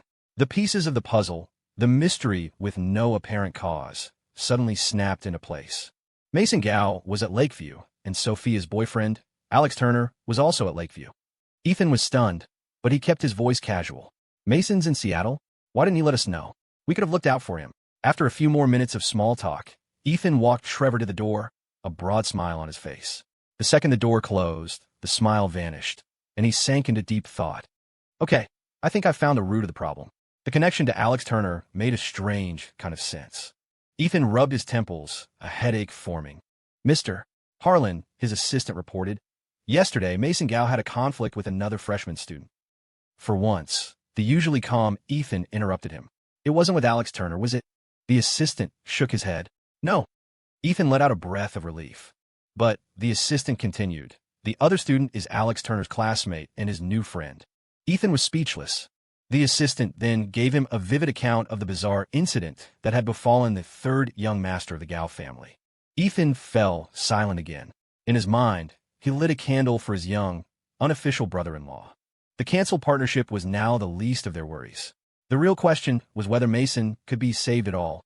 His own brother, Caleb, had said a few careless words about Alex and was now essentially exiled from home. Mason had openly picked a fight with Alex. Did he really think Sophia would let him get away with it? Ethan lamented what a small world it was for such an unlikely event to occur. Wait a minute. A thought struck him, and a cold sweat broke out on his skin. He hurriedly dialed a number. Hey, bro. Caleb Harlan's lazy voice came through the line. Caleb, did you go to Denver in mid-August? Bro, are you okay? Yeah, I went. I told you about it, remember? Ethan's palm was slick with sweat. He hadn't forgotten, but he had forgotten to connect that trip with Mason, Alex, and everything else. Mason didn't know Alex. They were in different apartments and didn't even live on campus. He heard Alex didn't even eat in the school cafeterias. The chances of them even running into each other were slim to none, let alone getting into a fight. When something is this strange, there's usually a reason. A sense of unease creeping up on him. Ethan's thoughts inexplicably turned to his dear younger brother. He had sent Caleb to the capital, and Caleb had actually straightened up, working diligently at the job Ethan had arranged for him. Ethan had been pleased. When Caleb had asked to spend a weekend in Denver with Mason to blow off some steam, Ethan's heart had softened, and he had agreed. Did you say anything to Mason while you were there? Bro, what are you talking about? About our family's private matters. Did you? Bro, I'm not an idiot, Caleb said, sounding annoyed. You think I go around blabbing about that stuff? Even if Sophia bullied him to death, he would never broadcast it to the world. It was a matter of his own pride and the entire family's reputation. He knew that much. Really? Bro, you don't believe me? Caleb sounded hurt. It's not that I don't believe you. It's just that you're young, and sometimes you can't keep things to yourself. I just wanted to remind you. Anyway, it's nothing. Take care of yourself over there, and make sure you're eating well. Caleb stared at his phone for a long time after hanging up. Even though his brother had said it was nothing, just a reminder, his gut told him it was more complicated than that. Still uneasy, Caleb decided to call his buddy in Seattle. Hey Mason, it's me. How are you liking Lakeview? Are you bored? Bored? I'm miserable. Mason cried internally, but he forced a cheerful tone. It's fine, not as bad as I thought. Bro, when are you coming back to Seattle? It's been a while. I miss you. We just saw each other. Don't be weird talking about missing me. You're giving me goosebumps, Caleb grumbled, lighting a cigarette. By the way, that time I got wasted, you're the one who took me back to the hotel, right? You didn't call any random girls over, did you? Of course not, bro. I know Ethan hates it when you mess around with girls like that. If I did that, he'd never let me hang out with you again. Oh, good. I was so drunk I can't remember anything. I didn't say anything stupid, did I? Relieved to hear that he hadn't, Caleb silently let out a breath. You don't air your family's dirty laundry in public, not even to your closest friends. Are there a lot of hot girls at Lakeview? Tons, Mason said with a sly laugh. There's one with me right now. Actually, she's super pretty. Too bad you're not here, bro, or I'd introduce you. He sent a picture over. Caleb glanced at it. The girl in the photo was sweet-looking, shyly brushing her hair back, dressed in a white dress that screamed innocent youth. But after just one look, Caleb, a seasoned veteran of the dating scene, came to a scathing conclusion. Cheap and tacky. The hunger for material things was practically radiating from her eyes. His little brother's taste in women needed serious work. Caleb snorted. Then, for some reason, he thought of Sophia. He scowled, his face tingling with a phantom pain. That damn girl. But he had to admit, her stunning looks had raised his standards. Compared to her, the girl in the picture Mason sent was so gaudy she was hard to look at. If that damn girl were actually my sister, born from the same mother, how proud would I be to introduce her to people? The moment the thought entered his head, Caleb froze. Was he insane? How could he even imagine something like that? It was the ultimate humiliation. In a vast, silent office, Sophia sat at one end of the polished desk, signing documents, while Ethan sat at the other, waiting quietly. This ruler and subject dynamic had become the norm for the half-siblings. Unquestionably, Sophia was the ruler, and Ethan was the subject. When Sophia finished signing, Ethan spoke hesitantly. Ms. Reed, about the partnership with the Gao family. Sophia cut him off with a hint of impatience, her eyes instinctively flicking to the clock. They're not qualified. I believe someone has already explained this to you. The Gao family was extremely well prepared. In my opinion, they are a qualified partner. Sophia's gaze turned icy. Are you questioning my decision? Ethan pushed on, despite the pressure. I heard that the youngest son of the Gao family, Mason, is also at Lakeview. A smirk played on Sophia's lips. And what have you figured out? Ethan choked on his words. Sophia's stare was intensely intimidating. I don't know anything for sure, he stammered. It's all just speculation. You suddenly canceled the partnership for a reason. And it just so happens that I heard Mason is at Lakeview. They had a disagreement yesterday, and Mason and Caleb have always been close. And Caleb did go to Denver not too long ago. Sophia raised an eyebrow, her tone unreadable, as expected of the heir to the Harlan family. Truly brilliant. Ethan didn't dare take that as a compliment. Caleb may have many flaws, he said, his voice firm, but he never lies to me. I can guarantee that with my honor. Sophia just smiled cryptically. She had followed the trail from one idiot, Mason, and it had led her straight to the source. And now, the other idiot's brother was here, telling her his sibling had nothing to do with it. Whether your dear brother is involved or not is not for you to decide, Sophia said coolly. You had better hope he isn't. Otherwise, she didn't need to finish the sentence. The unspoken threat was enough to make Ethan break out in a cold sweat. He forced a smile. As I said, I can guarantee he has nothing to do with this. Sophia didn't respond, just glanced at the clock again. She had been at the office for less than an hour, and she stood up. It was about time. She had to go have lunch with her husband. Nothing in the world was more important than him. At Lakeview University, while everyone else was giving Mason Gao a wide berth, afraid of catching him in a bad mood, Jessica Vance did the opposite, making a point to get close and offer him some comfort. Marrying into a wealthy family required a boldness others didn't have. Just because she couldn't land Alex Turner didn't mean she couldn't land another rich heir. The attention from the beautiful upperclassman was a balm to Mason's bruised ego, and he quickly warmed up to her gentle presence. Who did you send that picture of me to? Jessica asked with a playful pout. I was in such a rush this morning, I didn't even have time to get myself together. I must look awful. A girl walking past shot her a sideways glance and rolled her eyes. Perfect down to the last eyelash, and she's saying she didn't get ready? So fake. Mason, however, laid it on thick. Someone as naturally beautiful as you could roll out of bed and still make 100 guys fall in love. Jessica blushed. Oh, I bet you say that to all the girls. As she tucked her hair behind her ear, she caught sight of a familiar, lean figure walking ahead of them, and her hand froze for a second. She subtly compared Mason, who had stopped to take another call, with Alex. Mason had a softer, boy band look that wasn't bad on its own. Combined with his family's wealth, he was a bona fide catch. But next to Alex, he just seemed greasy and unremarkable. Jessica sighed. Alex Turner was the ideal man. But the guy was so far above it all, he never even gave her a second look. It was infuriating. Seeing he had time to spare, Alex took a detour with Simon Shaw in his Starbrite market to say hello to Jake's parents. Maria Ramirez poured a handful of shelled peanuts into each of their palms. They were halfway through them when a delivery truck pulled up outside. Simon, always eager to help, quickly stuffed the rest of the peanuts into his pocket and went out to unload the delivery. Alex moved to help too, but Maria practically had a heart attack, pulling him aside. Oh no, you don't. You just get in the way. Go sit inside and relax, she insisted. Alex didn't know whether to laugh or cry. Mrs. Ramirez, I'm not a 3-year-old. How could I get in the way? He'd helped them unload boxes before when he came to hang out with Jake, and Maria would always load him up with so many snacks afterward that he'd end up feeling embarrassed. Nope, not happening. Go on, go relax. If you exhausted yourself, Sophie would never forgive us. Alex was speechless. Fair enough. Sophia had made it abundantly clear to anyone who knew about them just how precious he was to her. Maria, carrying 2 boxes, called out to Simon, who was effortlessly hauling 4. Simon, you see Alex? He's already found himself a good woman. You should find a nice girl here at school to date. Simon just smiled shyly.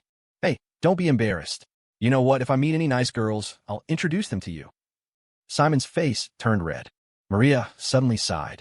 I just wish my own good-for-nothing kid would bring a daughter-in-law home someday. After a few days of working at Starbrite Market, Simon had heard bits and pieces about the owner's son, Jake Ramirez. Apparently, he went to some vocational school in the city. Simon had pieced together a basic profile, fiercely loyal, loved video games, and hated studying. Once the truck was unloaded, Maria handed Simon a bottle of water. She stood at the entrance, one hand on her hip, and took a few big gulps from her own bottle. After screwing the cap back on, her eyes caught something, and she let out a curious huh. Simon followed her gaze and saw a young man and woman laughing as they walked out of the campus gates. He recognized both of them and disliked them equally. The guy was the one who had accused him of scuffing his shoes yesterday, and the girl was the one who'd said he smelled. He heard Maria mutter, "I knew I was right about her. That girl is more than she seems." Then she turned to him and said, "Simon, when you start looking for a girlfriend, you keep your eyes wide open. You marry a good woman. If you choose wrong, it can mess up your whole family." Mason wanted to take the kind and gentle Jessica out for lunch and let her pick the spot. She was about to suggest her usual high-end restaurant near campus when she saw the sign for the private kitchen and stopped in her tracks. Anyone paying attention would have noticed the mystique surrounding the place. She had seen Alex go in once. She guessed it was an exclusive, members-only restaurant, the kind of place that only accepted patrons who had reached a certain level of wealth and status. For Jessica, who desperately wanted to climb into high society, the private kitchen became an object of fascination. The private kitchen. "You want to eat here?" Mason waved his hand dismissively. "Let's go." Jessica hesitated. "I don't think they take walk-ins. You probably have to be a VIP to get a table." "So what?" Mason said, thinking with the simple logic of the ultra-rich. "It's just a VIP membership. We'll just get one."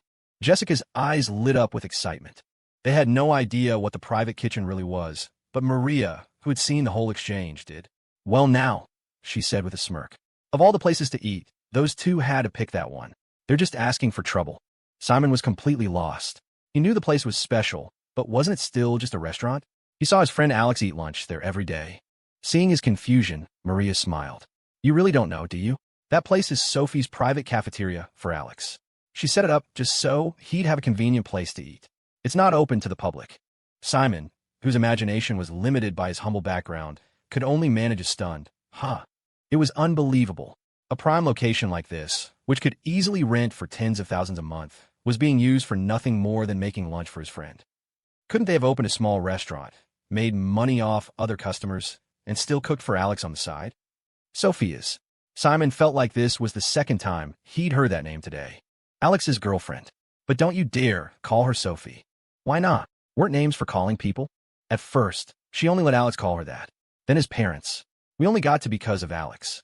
Simon was taken aback. Alex's girlfriend had so many rules. Was she hard to get along with? Now that he and Alex were friends, he would inevitably meet her. What was he supposed to call her? That question stumped Maria for a moment. "Well, maybe you can call her Miss Reed." Having never been around the super rich, Simon was baffled. "Huh, or maybe you could call her Sis?" "I think that's what Jay calls her. Just don't use her first name directly. It's disrespectful." Simon was speechless. Bang, bang, bang. In the meantime, Mason had started pounding on the door of the private kitchen. The answer he got from the staff member who opened it was, "I'm sorry, sir. This is a private kitchen. We don't serve the public." Seeing it was almost time, Alex left Starbrite Market and headed for the private kitchen. Usually, Sophia was the one waiting for him. Today, it would be the other way around. The scene outside the restaurant door made him pause. Cut the crap. How do I get a VIP membership? Once I have that, I won't be the public anymore, will I? What do you mean I can't get one? Damn it, if you're not open for business, what the hell kind of restaurant are you running? Mason, still fuming from yesterday's humiliation, had finally found an outlet for his anger. He glared at the employee, practically spitting fire. "Mrs. Peterson looked at him with pity. TSK, TSK. The boy looks presentable enough, but his brain doesn't seem to work. Why can't he understand plain English? Still, maintaining a professional and pleasant demeanor, Mrs. Peterson explained again, "Sir, you've misunderstood. We aren't a commercial business. Enough with the excuses." Mason cut her off. "I want to know one thing. Are you going to serve me today or not?" Mrs. Peterson's patience finally ran out. "I'm sorry, but even if you brought the mayor of Seattle with you, we don't serve the public." "Ah, Mr. Turner, you're here. Please come in." Mrs. Peterson had mastered her boss's talent for instantly changing her demeanor. Her attitude toward outsiders versus Alex was like night and day. Mason and Jessica both turned, surprised to see a strikingly handsome guy standing behind them. Mason's face turned green. What a small world. It was Alex Turner. He watched in disbelief as the staff member who had just rejected them broke into a wide smile, stepping aside to welcome Alex inside. For the first time in his privileged life, the third son of a publicly traded company knew what it felt like to be looked down upon. He was so furious he could have exploded on the spot. After Alex went in, Mrs. Peterson moved to close the door, but a strong hand shot out and stopped her. "Sir, what do you think you're doing?" she asked, startled. "Looking for a fight? Oh, goody. It's been a while since I've had a chance to scratch someone's face and pull their hair. This could be good practice." Whatever happened, she couldn't lose and bring shame upon Miss Sophia. Mason gritted his teeth. "You said you don't serve the public. So what's he?" "He's not the public." "Not the public? It looks to me like you're just judging a book by its cover. Do I look like someone who can't afford a meal? See this watch on my wrist? It could buy your entire life." Alex, not wanting to deal with him any longer, turned back and scoffed. "You think everyone's life is as cheap as yours?" Mason's face flushed a deep red. He was a powder keg ready to blow. "What did you say?" "Say that again. I dare you." He was confident Alex didn't know about his past troubles, so he wasn't afraid. "Turner, get out here. If you've got the guts, let's settle this one-on-one." As he raged, someone kept pulling at his sleeve. Annoyed, Mason violently shook his arm off. "Get the hell away from me." "Ah!" With a short cry, Jessica stumbled and fell onto the hard concrete. Her pristine white dress was now dirty, and a large patch of skin was scraped from her knee, bringing tears to her eyes. If she had known this would happen, she never would have picked the private kitchen. Was it too late for regrets? Alex gave Mason a disdainful look from head to toe. The guy was all flash and no substance. Alex could take him down in a second. "All right, Mr. Turner, a person of your stature shouldn't engage in such crude behavior. Allow me, an old man, to have a word with him." Maria Ramirez, who had run inside to grab her husband and was ready to back Alex up, went back to eating her peanuts. She casually stopped Simon from going over to check on the situation, handing him a fresh handful. "Eat your peanuts," she said with a flick of her chin. Peanuts and drama. The perfect combination. Simon looked blankly at the plump sunflower seeds in his palm. "Are you sure we shouldn't check?" He hesitated. David Ramirez came over. "Don't worry about a thing," he said. "Nothing's going to happen." Of course, nothing happening applied only to Alex. As for everyone else, that was a different story. Mason turned to see a well-dressed older man standing behind him. "Who the hell are you?" he snarled. "This is a duel between me and Turner. Get lost." Jessica stared in horror at Mason, who was now lying flat on his back, the tears forgotten. "It's over already?" "That kid's a little weak," Maria commented, a bit disappointed. She turned to a stunned Simon and shook her head again. "Simon, you're too skinny. You need to eat more." Simon was touched. "Mrs. Ramirez is so kind.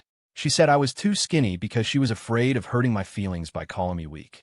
A girl with a high ponytail entered his field of vision. She walked calmly over to Mason, who was still on the ground, and planted her foot squarely on his chest. Looking down at him, she enunciated each word clearly. "Trash belongs in the garbage can, not running around dirtying my husband's eyes." After her cold declaration, Sophia shot a flat, emotionless glance at Jessica. Jessica felt as if a hand were squeezing her throat, and she forgot how to breathe. She quickly looked away, hearing the girl say with disgust, "All you trash, stay far away from my husband." Jessica had no doubt that trash included her. Before Sophia removed her foot, a sickening crack echoed from Mason's body. It sounded like a rib breaking. The sharp pain cleared his head a little. He stared at Sophia's face, utterly shocked. You're..." This was the illegitimate daughter who had given his friend Caleb so much grief? The siren he had gone to so much trouble to find through Alex? She was nothing like he had imagined. "What else did Caleb Harlan tell you to do?" Sophia's voice was chilling, devoid of any warmth. Under the terrifying pressure, Mason finally understood how out of his depth he was. He shivered and stammered. "And no, it wasn't Caleb. It was me. I wanted to stand up for him." That day, Caleb had clearly been in a terrible mood. He, who could usually hold his liquor, had gotten drunk that night, muttering over and over about not being able to go home, about how pathetic his life was.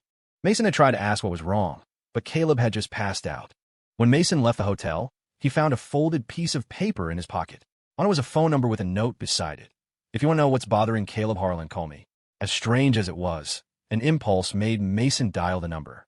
What he heard was an unbelievable secret. The Harlan family had an illegitimate daughter. This daughter was a master manipulator who had charmed everyone in the family, turning their lives upside down.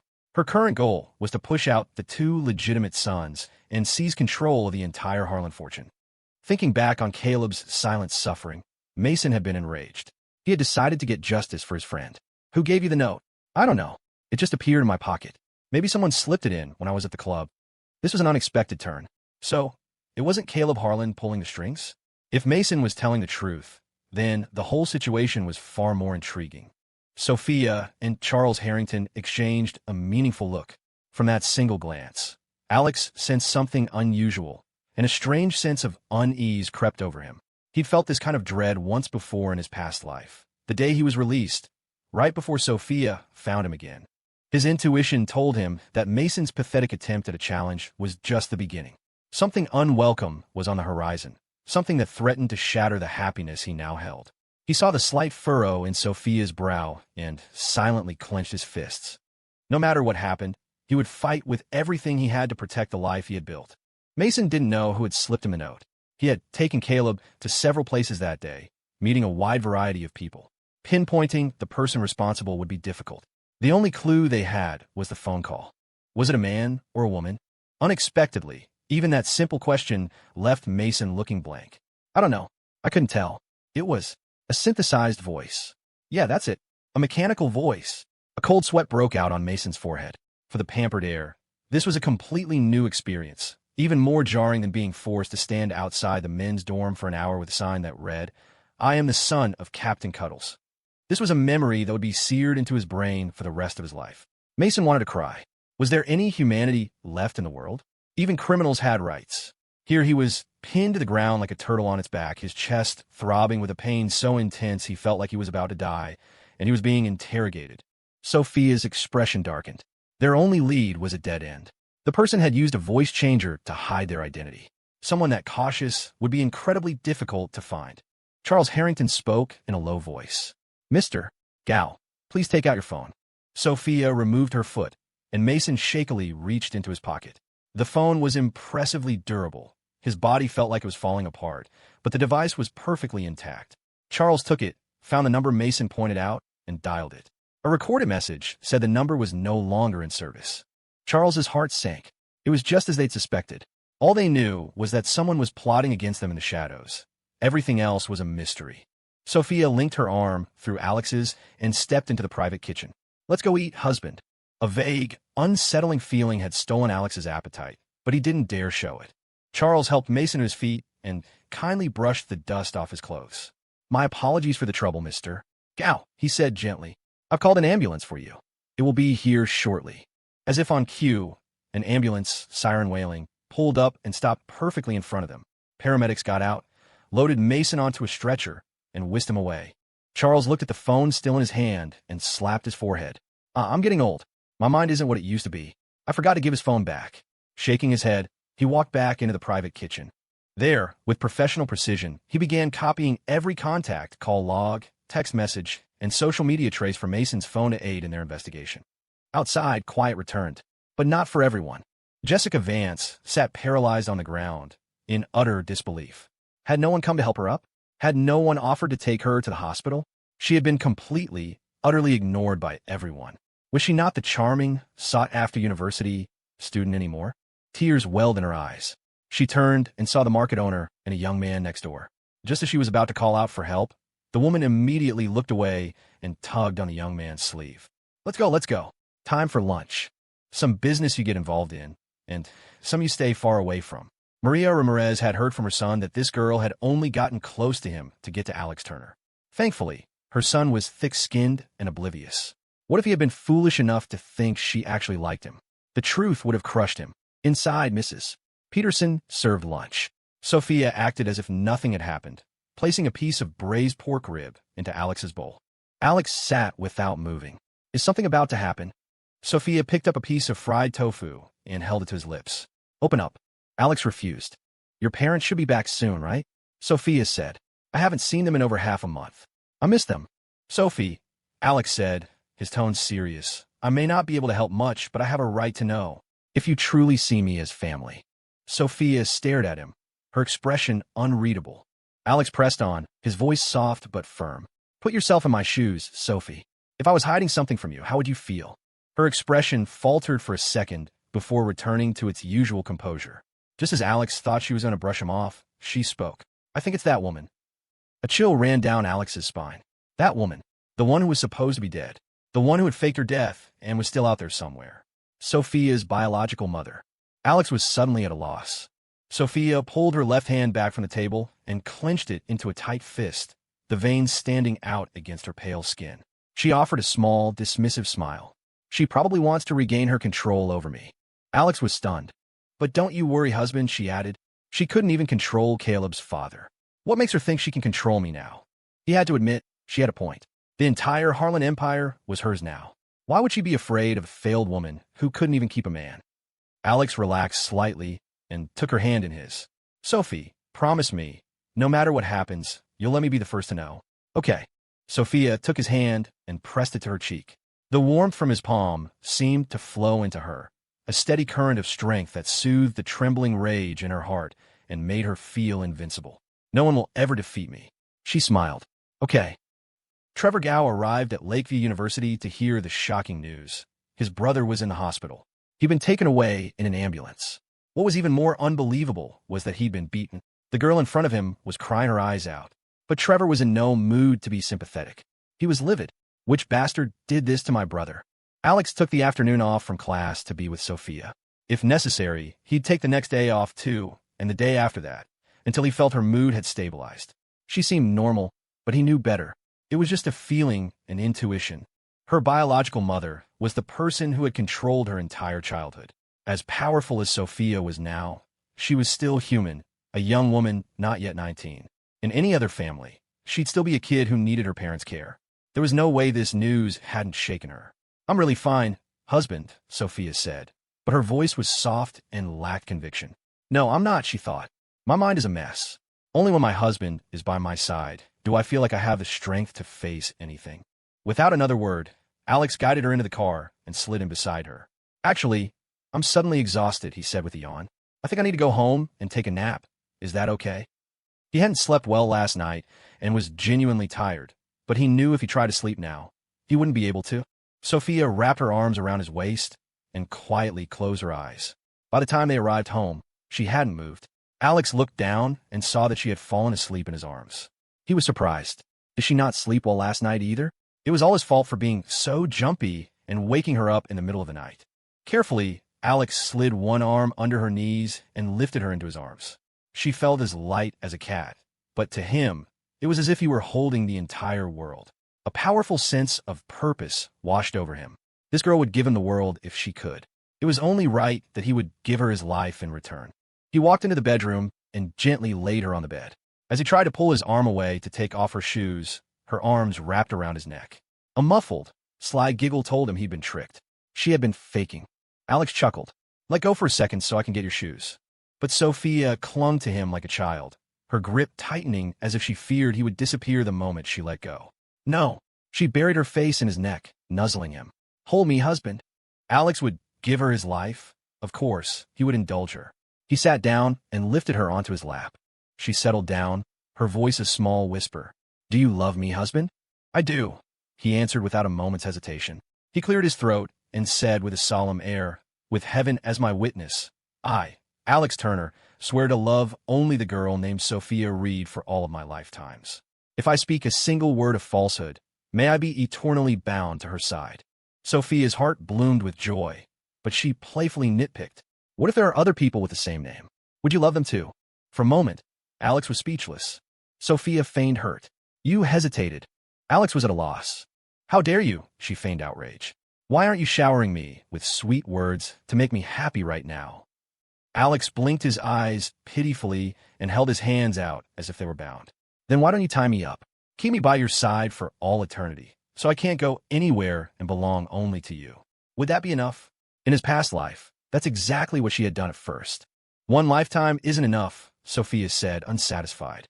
It has to be for all of eternity. She buried her face in his neck again, but this time, instead of nuzzling, she bit down on his shoulder. The first thought that popped into Alex's head was, I haven't showered yet. Her breath was hot and damp against his bare skin. She applied a little pressure, and he could feel her teeth sinking into his flesh. The pain sharpened, but it was still within his tolerance. But Sophia didn't stop there. There was a raw, primal urgency in her, as if she wanted to consume him whole, and she held on, her teeth locked on his skin. She didn't let go, and Alex didn't cry out in pain. He was hers to do with as she pleased, even if she devoured him right then and there. She pressed harder. The sharp pain made him stiffen, but his expression remained unchanged. Just a little more, and her teeth would break the skin. Then she stopped. She could never bring herself to truly hurt him. Even in her past life, when she had been mad with the desire to possess him completely, she had never been able to cause him real harm. Sophia studied the 2 rows of teeth marks on his shoulder, a strange light in her eyes. This was her mark on her husband. She gently wiped away a bit of saliva she'd left behind. "Husband, does it hurt?" Alex shook his head. "No." Sophia pulled down the collar of her own shirt, revealing a patch of smooth, pale skin. "Then you bite me, too?" Alex was startled and quickly pulled her collar back up. "I won't." "No, I bit you, so you have to bite me. We need to leave our marks on each other. That way, in the next life and a life after that, for all of eternity, we can find each other again." Looking at her serious expression, Alex realized she meant it. This idea of leaving marks to find each other across lifetimes was probably something she had invented herself. He'd never heard of anything like it. It might seem childish or absurd, but if it brought her peace, what did it matter? He did as she wished, lowering his head and biting her shoulder. He was afraid of hurting her, so his grip was light. Sophia was not satisfied. "Harder, husband, like I did. Otherwise, it won't leave a mark." Alex applied more pressure, but he still couldn't bring himself to bite down too hard. Her skin was so delicate. The deep red imprint he left made his heart ache with regret. He should have been even gentler. Sophia tilted her head to look at the mark. The lingering sting sent a strange thrill through her, and an image of a woman's face flashed in her mind. Ugly, vicious. The woman was looking her over with a critical eye, her words sharp. "Someone like you? Who would ever love you? You think a man will love you and be devoted to you just because you're pretty? They're only after your young, beautiful face. Men, not a single one of them is any good." "No." Sophia wanted to argue back to her face. "It's not that there are no good men. It's just that you never met one. I'm luckier than you. I have better fortune. I met the best man in the entire world. It doesn't matter how envious you are. We will be together forever." "Absolutely. Someone came looking for us, and it didn't look friendly?" "Okay, yeah, Mom. Can you send over the security footage of the guy? We'll see if we recognize him." "Don't worry, we'll be fine." "Okay, you get back to work." "Bye, Mom." As Alex ended the call, his phone buzzed with a security camera screenshot. The man in the picture was well-dressed in a suit, looking sharp and vaguely familiar. Sophia leaned over to see. Her collar was slightly askew, revealing the bite mark Alex had left on her shoulder. The 2 deep red rows of imprints were startling. Alex reached out and straightened her collar, hiding the mark from view. It was a secret vow between them, not for anyone else to see. Sophia glanced at the screen and let out a disdainful scoff. "Sophie, you know him?" "Husband, don't you see the resemblance to that guy, Gao?" Sophia hadn't had any dealings with the Gao family and didn't know them. But Charles Harrington did. A quick confirmation revealed the man was Trevor Gao, Mason's older brother. Alex raised his eyebrows, taking a second look. So this was the guy who wasn't even worthy of being his rival. He'd never seen him before, but he knew of him and the extent of his obsessive infatuation with Sophia, thanks to the constant reminders from Charles and the rest of her loyal staff. They had hoped it would make him realize how lucky he was to have caught her eye and to not be ungrateful. Too bad that at the time, Alex had been completely immune to their efforts. Apparently, after Trevor learned his brother had been beaten, he had furiously gone to the private kitchen to demand justice, only to find the place empty. He should count himself lucky he was late. Otherwise, he would have ended up in the hospital bed right next to his brother. Suddenly, Alex's phone was snatched from his hand. Before he could react, it was in Sophia's possession. She frowned at the screenshot of Trevor Gao and offered a 3-word assessment. Ugly as sin. Alex was speechless. To be fair, Trevor Gao was not an ugly man. "Husband, doesn't it hurt your eyes to stare at him for so long?" Charles, who was quietly leaving the room, shook his head in amusement. "Miss Sophia is even jealous of other men now." It was a good thing they all strictly followed her earlier order to maintain a certain distance from Mr. Turner unless absolutely necessary. Otherwise, her jealousy might have extended to them. He made a mental note to tell Mrs. Helen in the kitchen not to chat with Mr. Turner, just in case it displeased Miss Sophia. Alex blinked, wondering if he was imagining things. Sophia's jealousy seemed to have come out of nowhere. Sophia, he wanted to ask if she was jealous, but he decided against it. Given how well he knew her now, if he couldn't even tell when she was jealous, he might as well just give up. "Why were you looking at him for so long?" Sophia tossed the phone aside and cupped his face with both hands, forcing him to look at her. It wasn't that she was truly jealous of Trevor. It was the thoughtful, almost distant look on Alex's face as he studied the photo that gave her a sudden, baseless feeling that her husband was hiding something from her. A woman's terrifying intuition. How could he explain it? He couldn't just say, "I've lived this life before, and I know that guy was madly in love with you."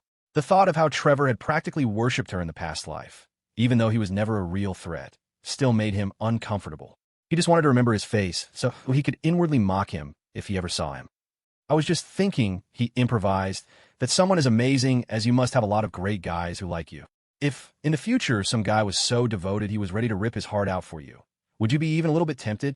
Alex was a terrible liar. A dozen excuses ran through his mind, and he rejected all of them. Instead, he decided to pose Trevor's past devotion as a hypothetical. But he already knew her answer before she even spoke. "No," Sophia said, her voice firm. "I would never fall for anyone else.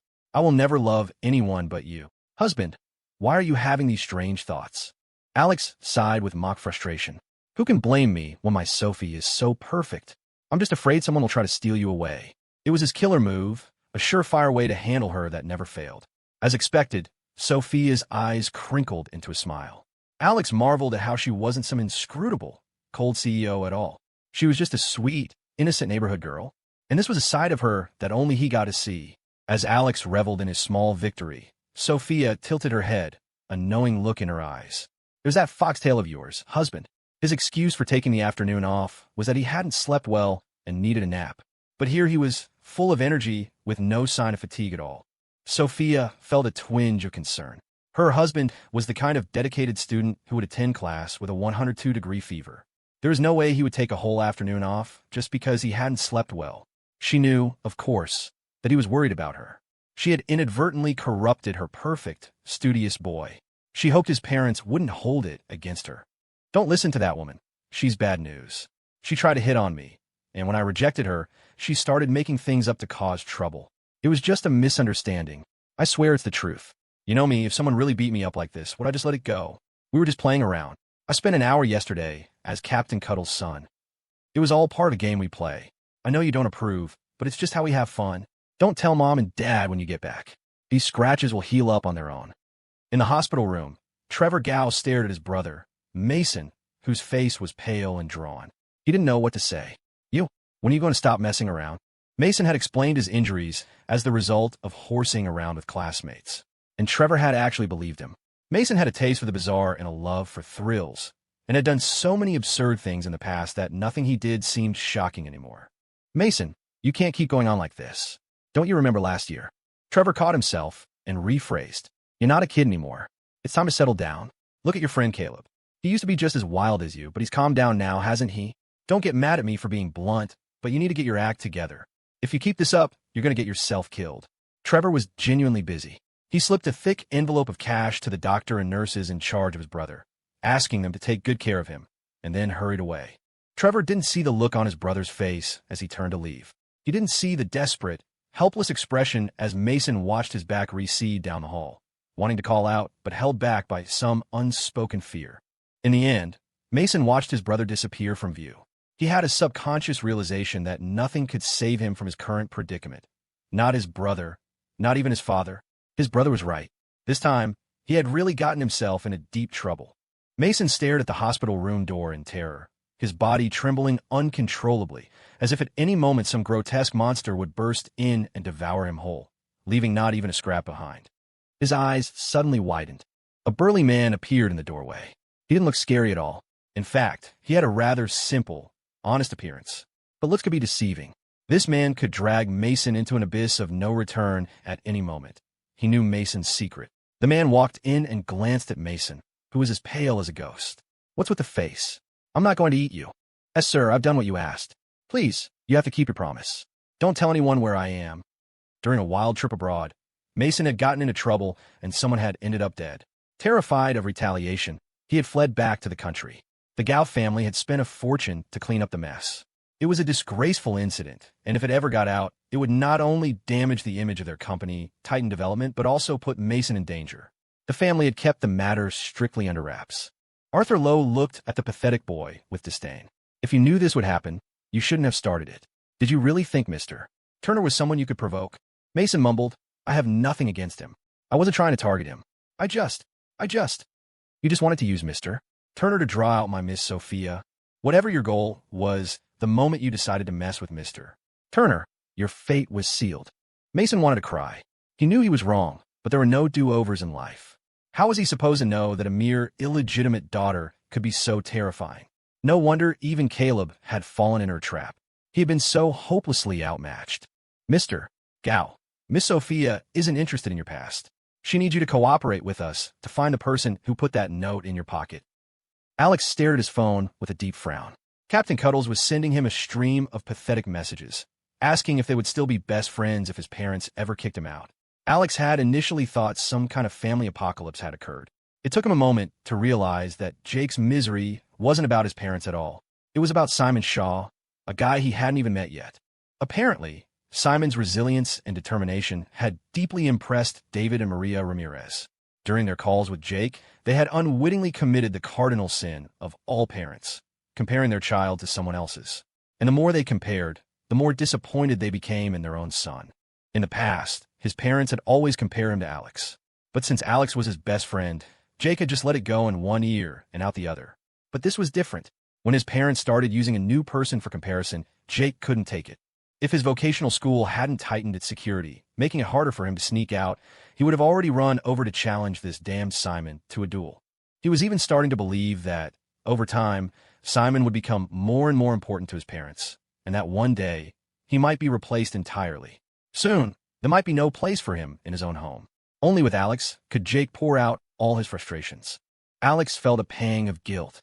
He was the one who had brought Simon, the source of Jake's intense anxiety, to his parents. But he didn't regret it.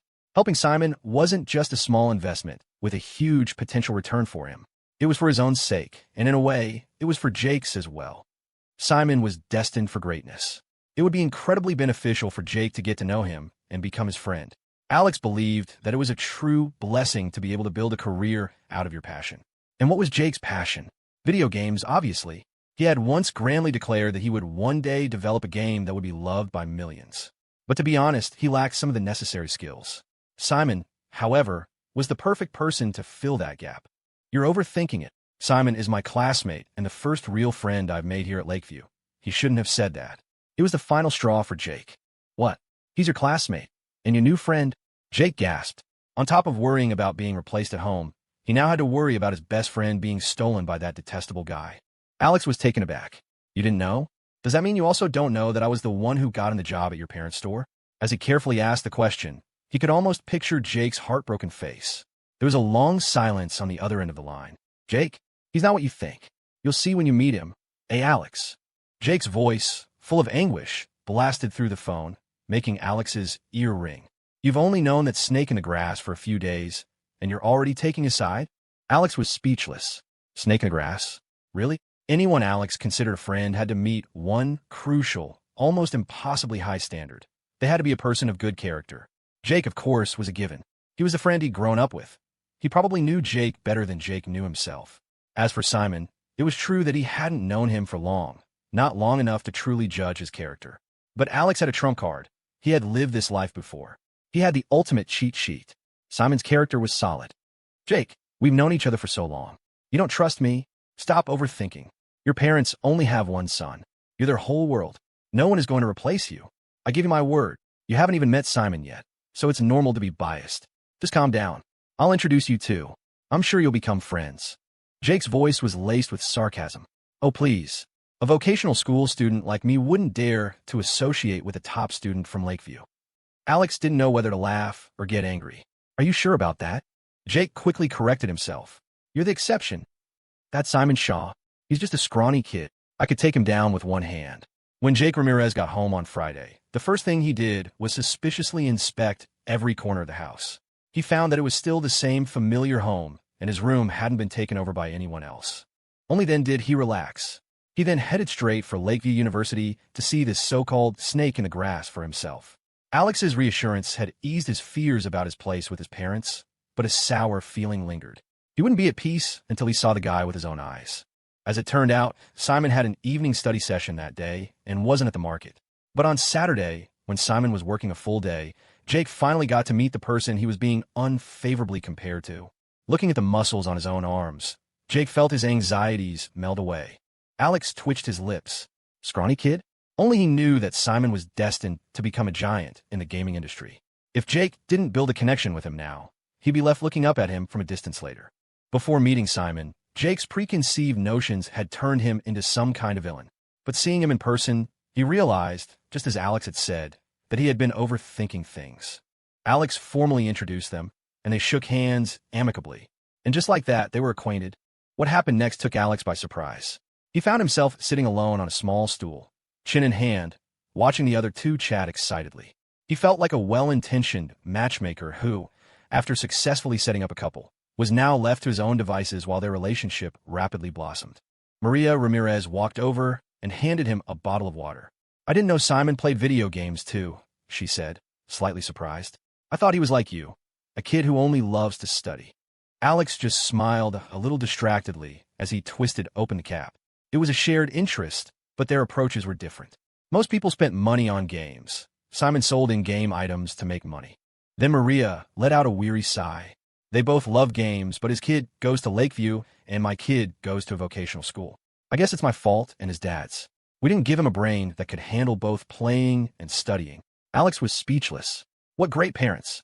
Maria continued, half joking. When I was pregnant with Jake, I should have eaten more walnuts.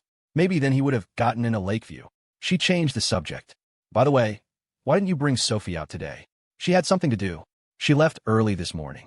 That was precisely why Alex felt so on edge. Sophia's work ethic was famously relaxed. She was a genius, and showing up 9 to 5 was not her style. But today was Saturday, and she had been gone since early morning. Apparently, the company had found several potential partners to replace the Gao family's business, and she had gone in to evaluate them and make a final decision. There was no telling how late she would be. Before she left, she had clung to him for a long time, as if to recharge. After the incident with Mason, life had returned to normal. Apart from a slight dip in Sophia's mood that day, she had been her usual self. It seemed she was right. Her mother couldn't even control Caleb's father, so how could she possibly control the now powerful and formidable Sophia?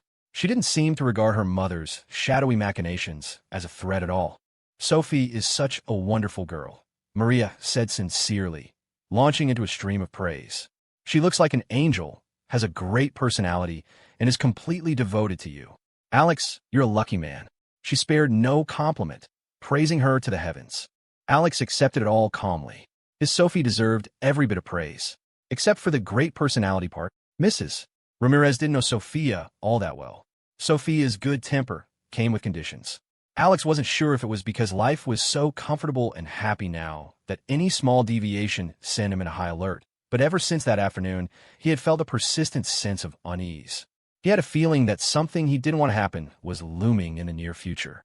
Around noon, David Ramirez transferred $5,000 to Jake and told him to take Alex and Simon out for a nice lunch. Alex was about to protest when Jake cut him off. "All right, I know you're not short on cash, mister. Big shot, but this is my treat today. Don't even think about fighting me on it." They chose a nearby restaurant with good reviews, about a 15-minute walk away. It was mid-September, and the autumn air was crisp and cool. They chatted as they walked, mostly about video games. Alex, not much of a gamer, couldn't contribute much to the conversation. Weighed down by his own thoughts, he fell silent. Fortunately, when he was with Jake, Jake usually did all the talking while he listened. And now that Jake and Simon had hit it off so well, no one noticed his quiet mood. Alex pretended to casually glance back over his shoulder, and an inexplicable chill ran down his spine.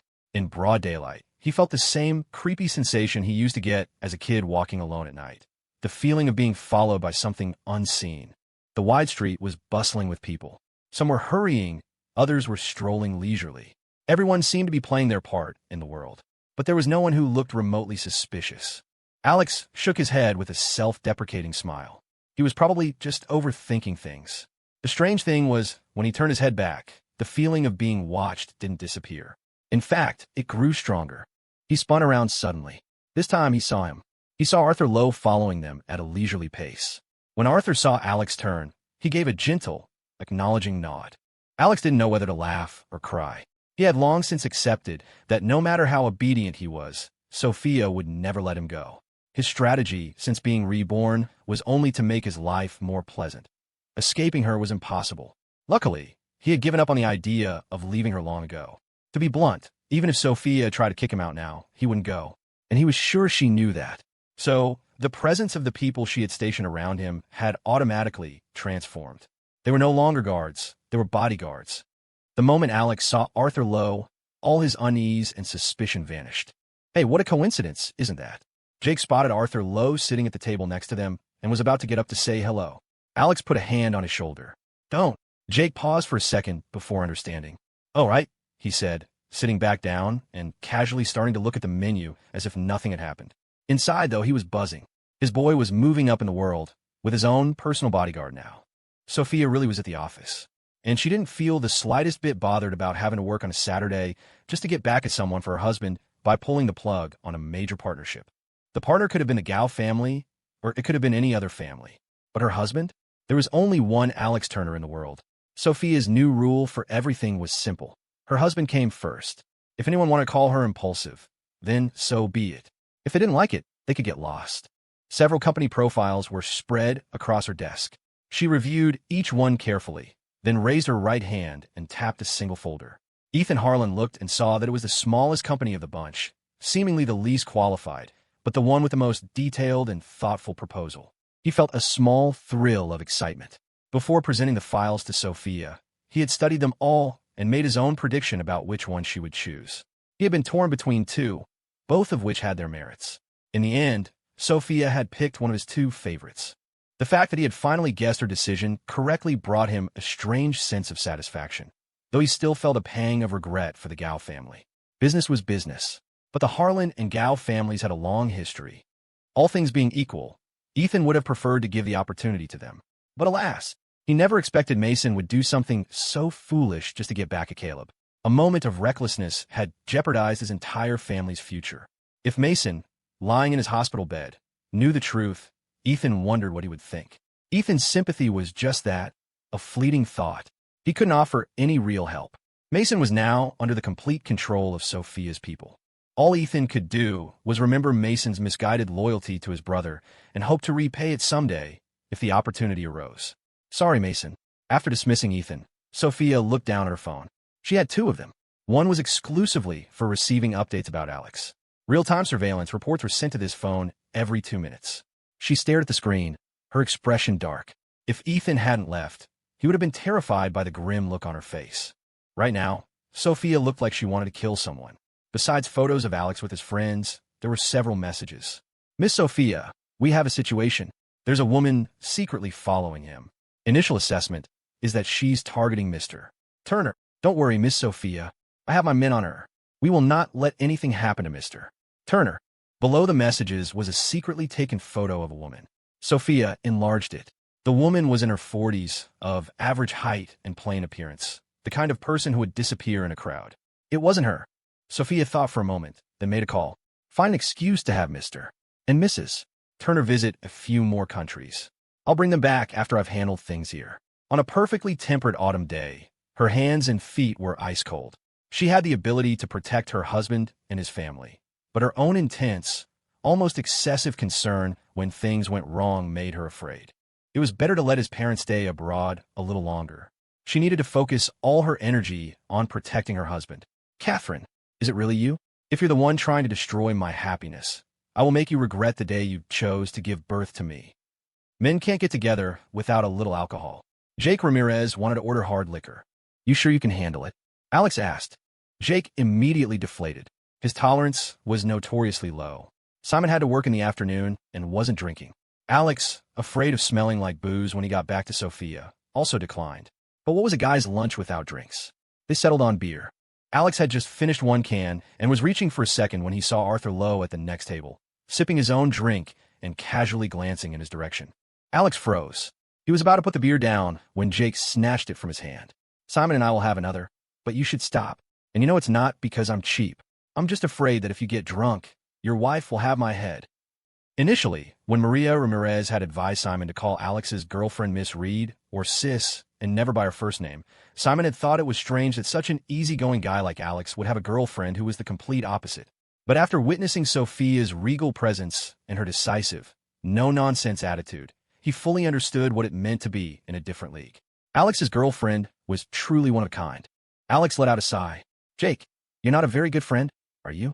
Trying to broadcast to the world that I'm whipped. So what if you are? I'm friend's wife whipped, Jake said with a long face. You think I dare to even breathe too loudly when your wife is around?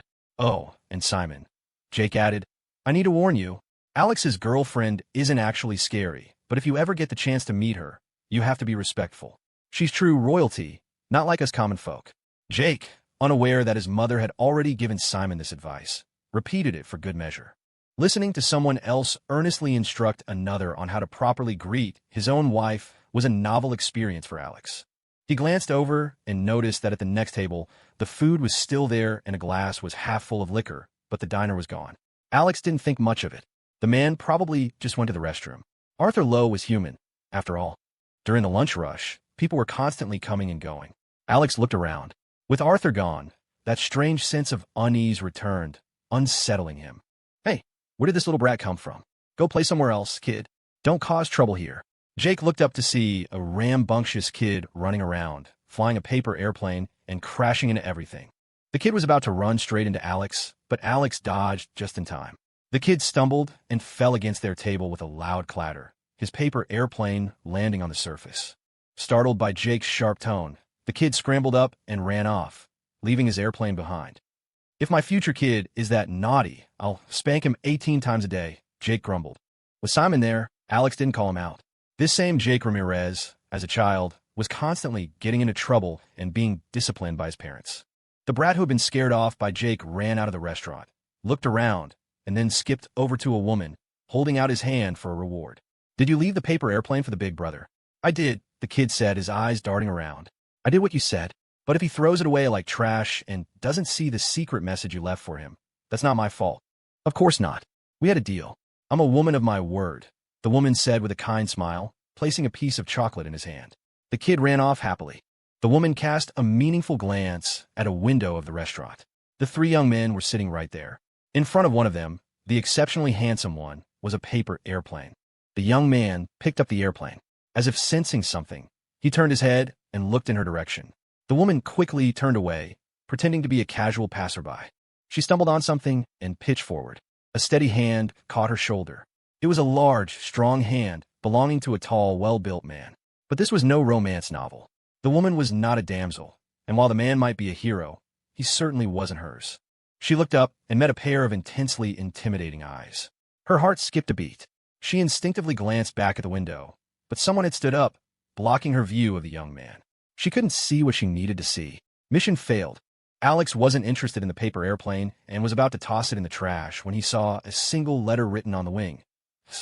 Anything related to Sophia, whether it was her presence or her name, always caught his full attention. He paused, and, as if guided by some unseen force, he began to unfold the paper. Halfway through, a polite voice interrupted him. Sir, would you like me to throw that trash away for you? A waitress was smiling politely, her eyes on the paper airplane in his hand. Alex hesitated for a fraction of a second, then said, thanks, and handed the half-unfolded paper to her. The waitress turned and walked away. Once she was in a hidden corner, she unfolded the paper airplane. One side was covered in the letter written over and over. The other side had a single line of text. When she read the words, her eyes widened in shock. The message read, Alex Turner, did you know that your enchanting girlfriend is actually a butcher with blood on her hands? A cold sweat broke out on the waitress's forehead. Thank God she had gotten there in time and prevented him from seeing it. If he had, who knew what kind of damage it would have done to his relationship with Miss Sophia? Her young, pretty face twisted with rage. Miss Sophia had finally found happiness. Why did these people have to be so cruel? Why couldn't they just leave her alone? If they pushed her too far, no one would come out of it unscathed. The contents of the paper airplane were horrifying, and they all knew how furious Miss Sophia would be when she saw it. But they still took a photo and sent it to her. Absolute loyalty to Miss Sophia, at all times and in all places, was ingrained in their very bones. It was also a testament to their unwavering faith in her. They knew that no matter what difficulties arose, their all-powerful Miss Sophia would fight her way through and get everything she wanted. And if by some chance the worst happened, they would follow her to the death, even if it meant suffering eternal torment in hell. Sophia stared at the latest photo on her phone, her expression cold. After a long moment, a small, humorless smile touched her lips. A butcher. She opened her hands and looked at them with detached interest. Her skin was smooth and pale, her fingers long and slender. Her husband had praised her beautiful hands. The thought of Alex gradually quelled the murderous rage churning inside her. Honestly, what have I ever done to deserve this? She was just the useless waste of space Catherine had always called her. So why couldn't they just leave her be? The last person who tried was now rotting in a sanatorium. What about the next one? Hey, sis. Oh, I'm not at the store. I'm out with some friends. I know, I'll be back soon. I won't slack off, I promise. Just a little beer. Yeah, I'm heading back now. It was Simon's sister on the phone.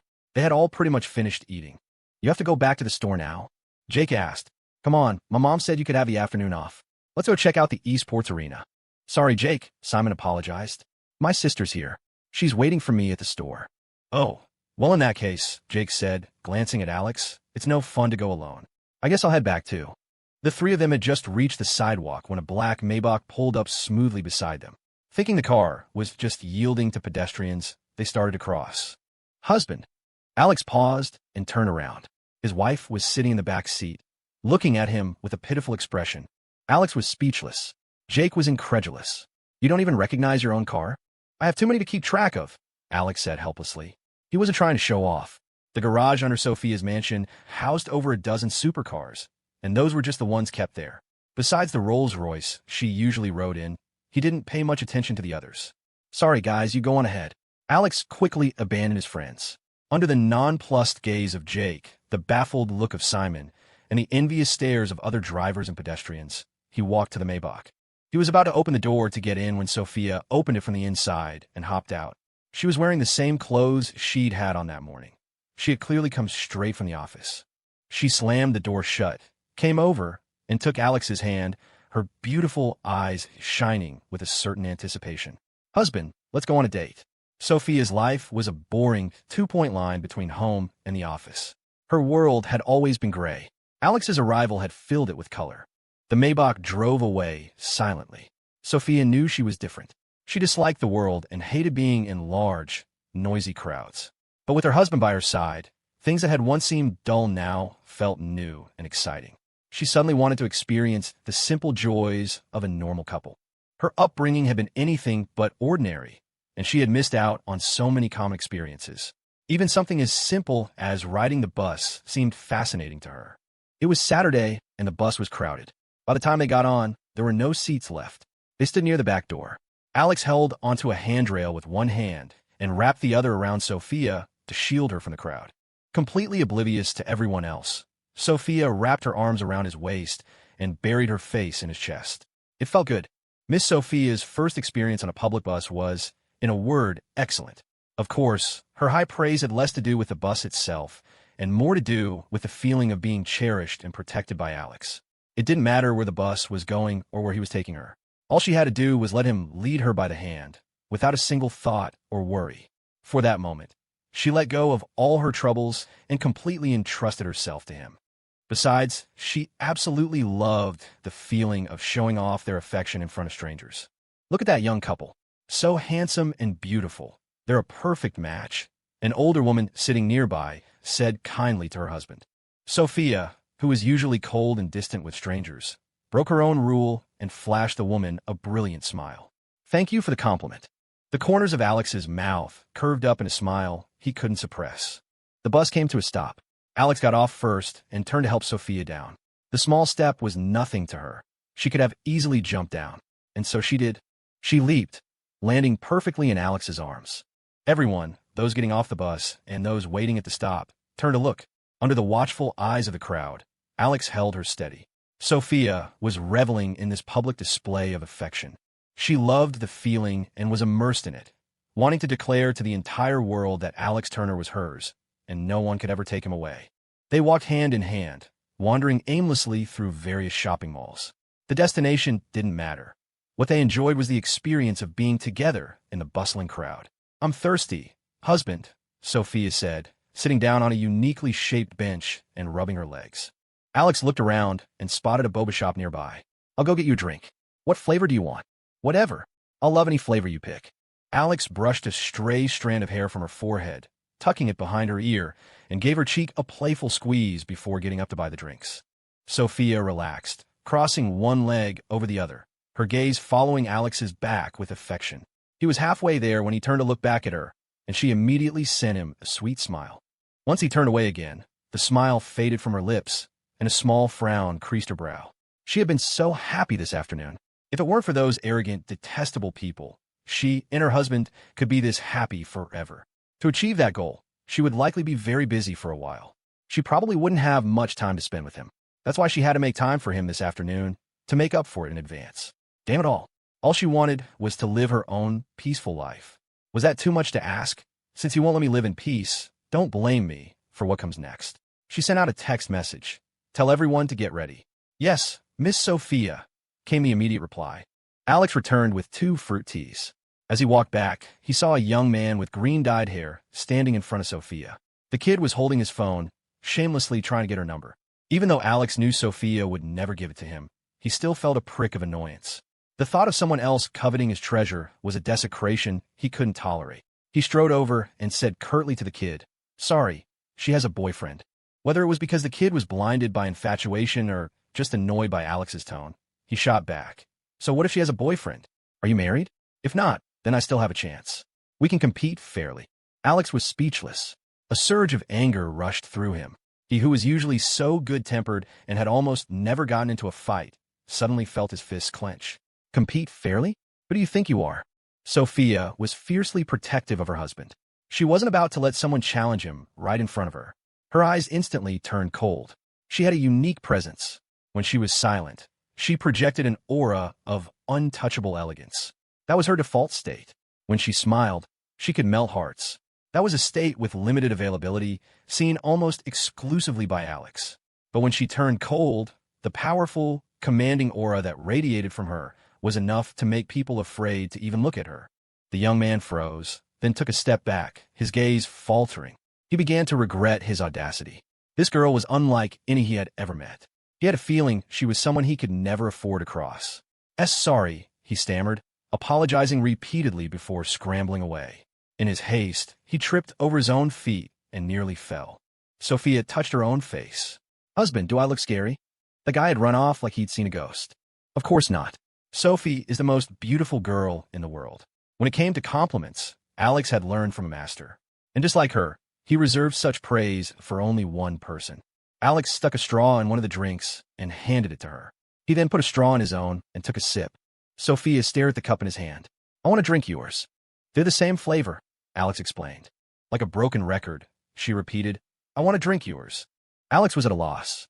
"I don't know why, but even though I know they're the same, I just feel like the one you're holding tastes better." Alex chuckled and readily handed over his drink. "All right, here you go." Sophia took it, her expression softening as she took a sip. With her other hand, she patted the empty space beside her, motioning for him to sit down. As soon as he did, she leaned her head against his shoulder. "Oh, by the way," Alex said, "you probably know this already, but my parents are delaying their return by a couple of weeks. Since they're already in Europe, they want to visit a few more countries." I know," Sophia said, sipping her tea. The order to have his parents extend their trip had come from her. Otherwise, they would have been back in a day or two. She looked at him. "Do you miss them?" Alex admitted it freely. "A little. To be honest, this is the longest I've ever been apart from them." Of course, his past life didn't count.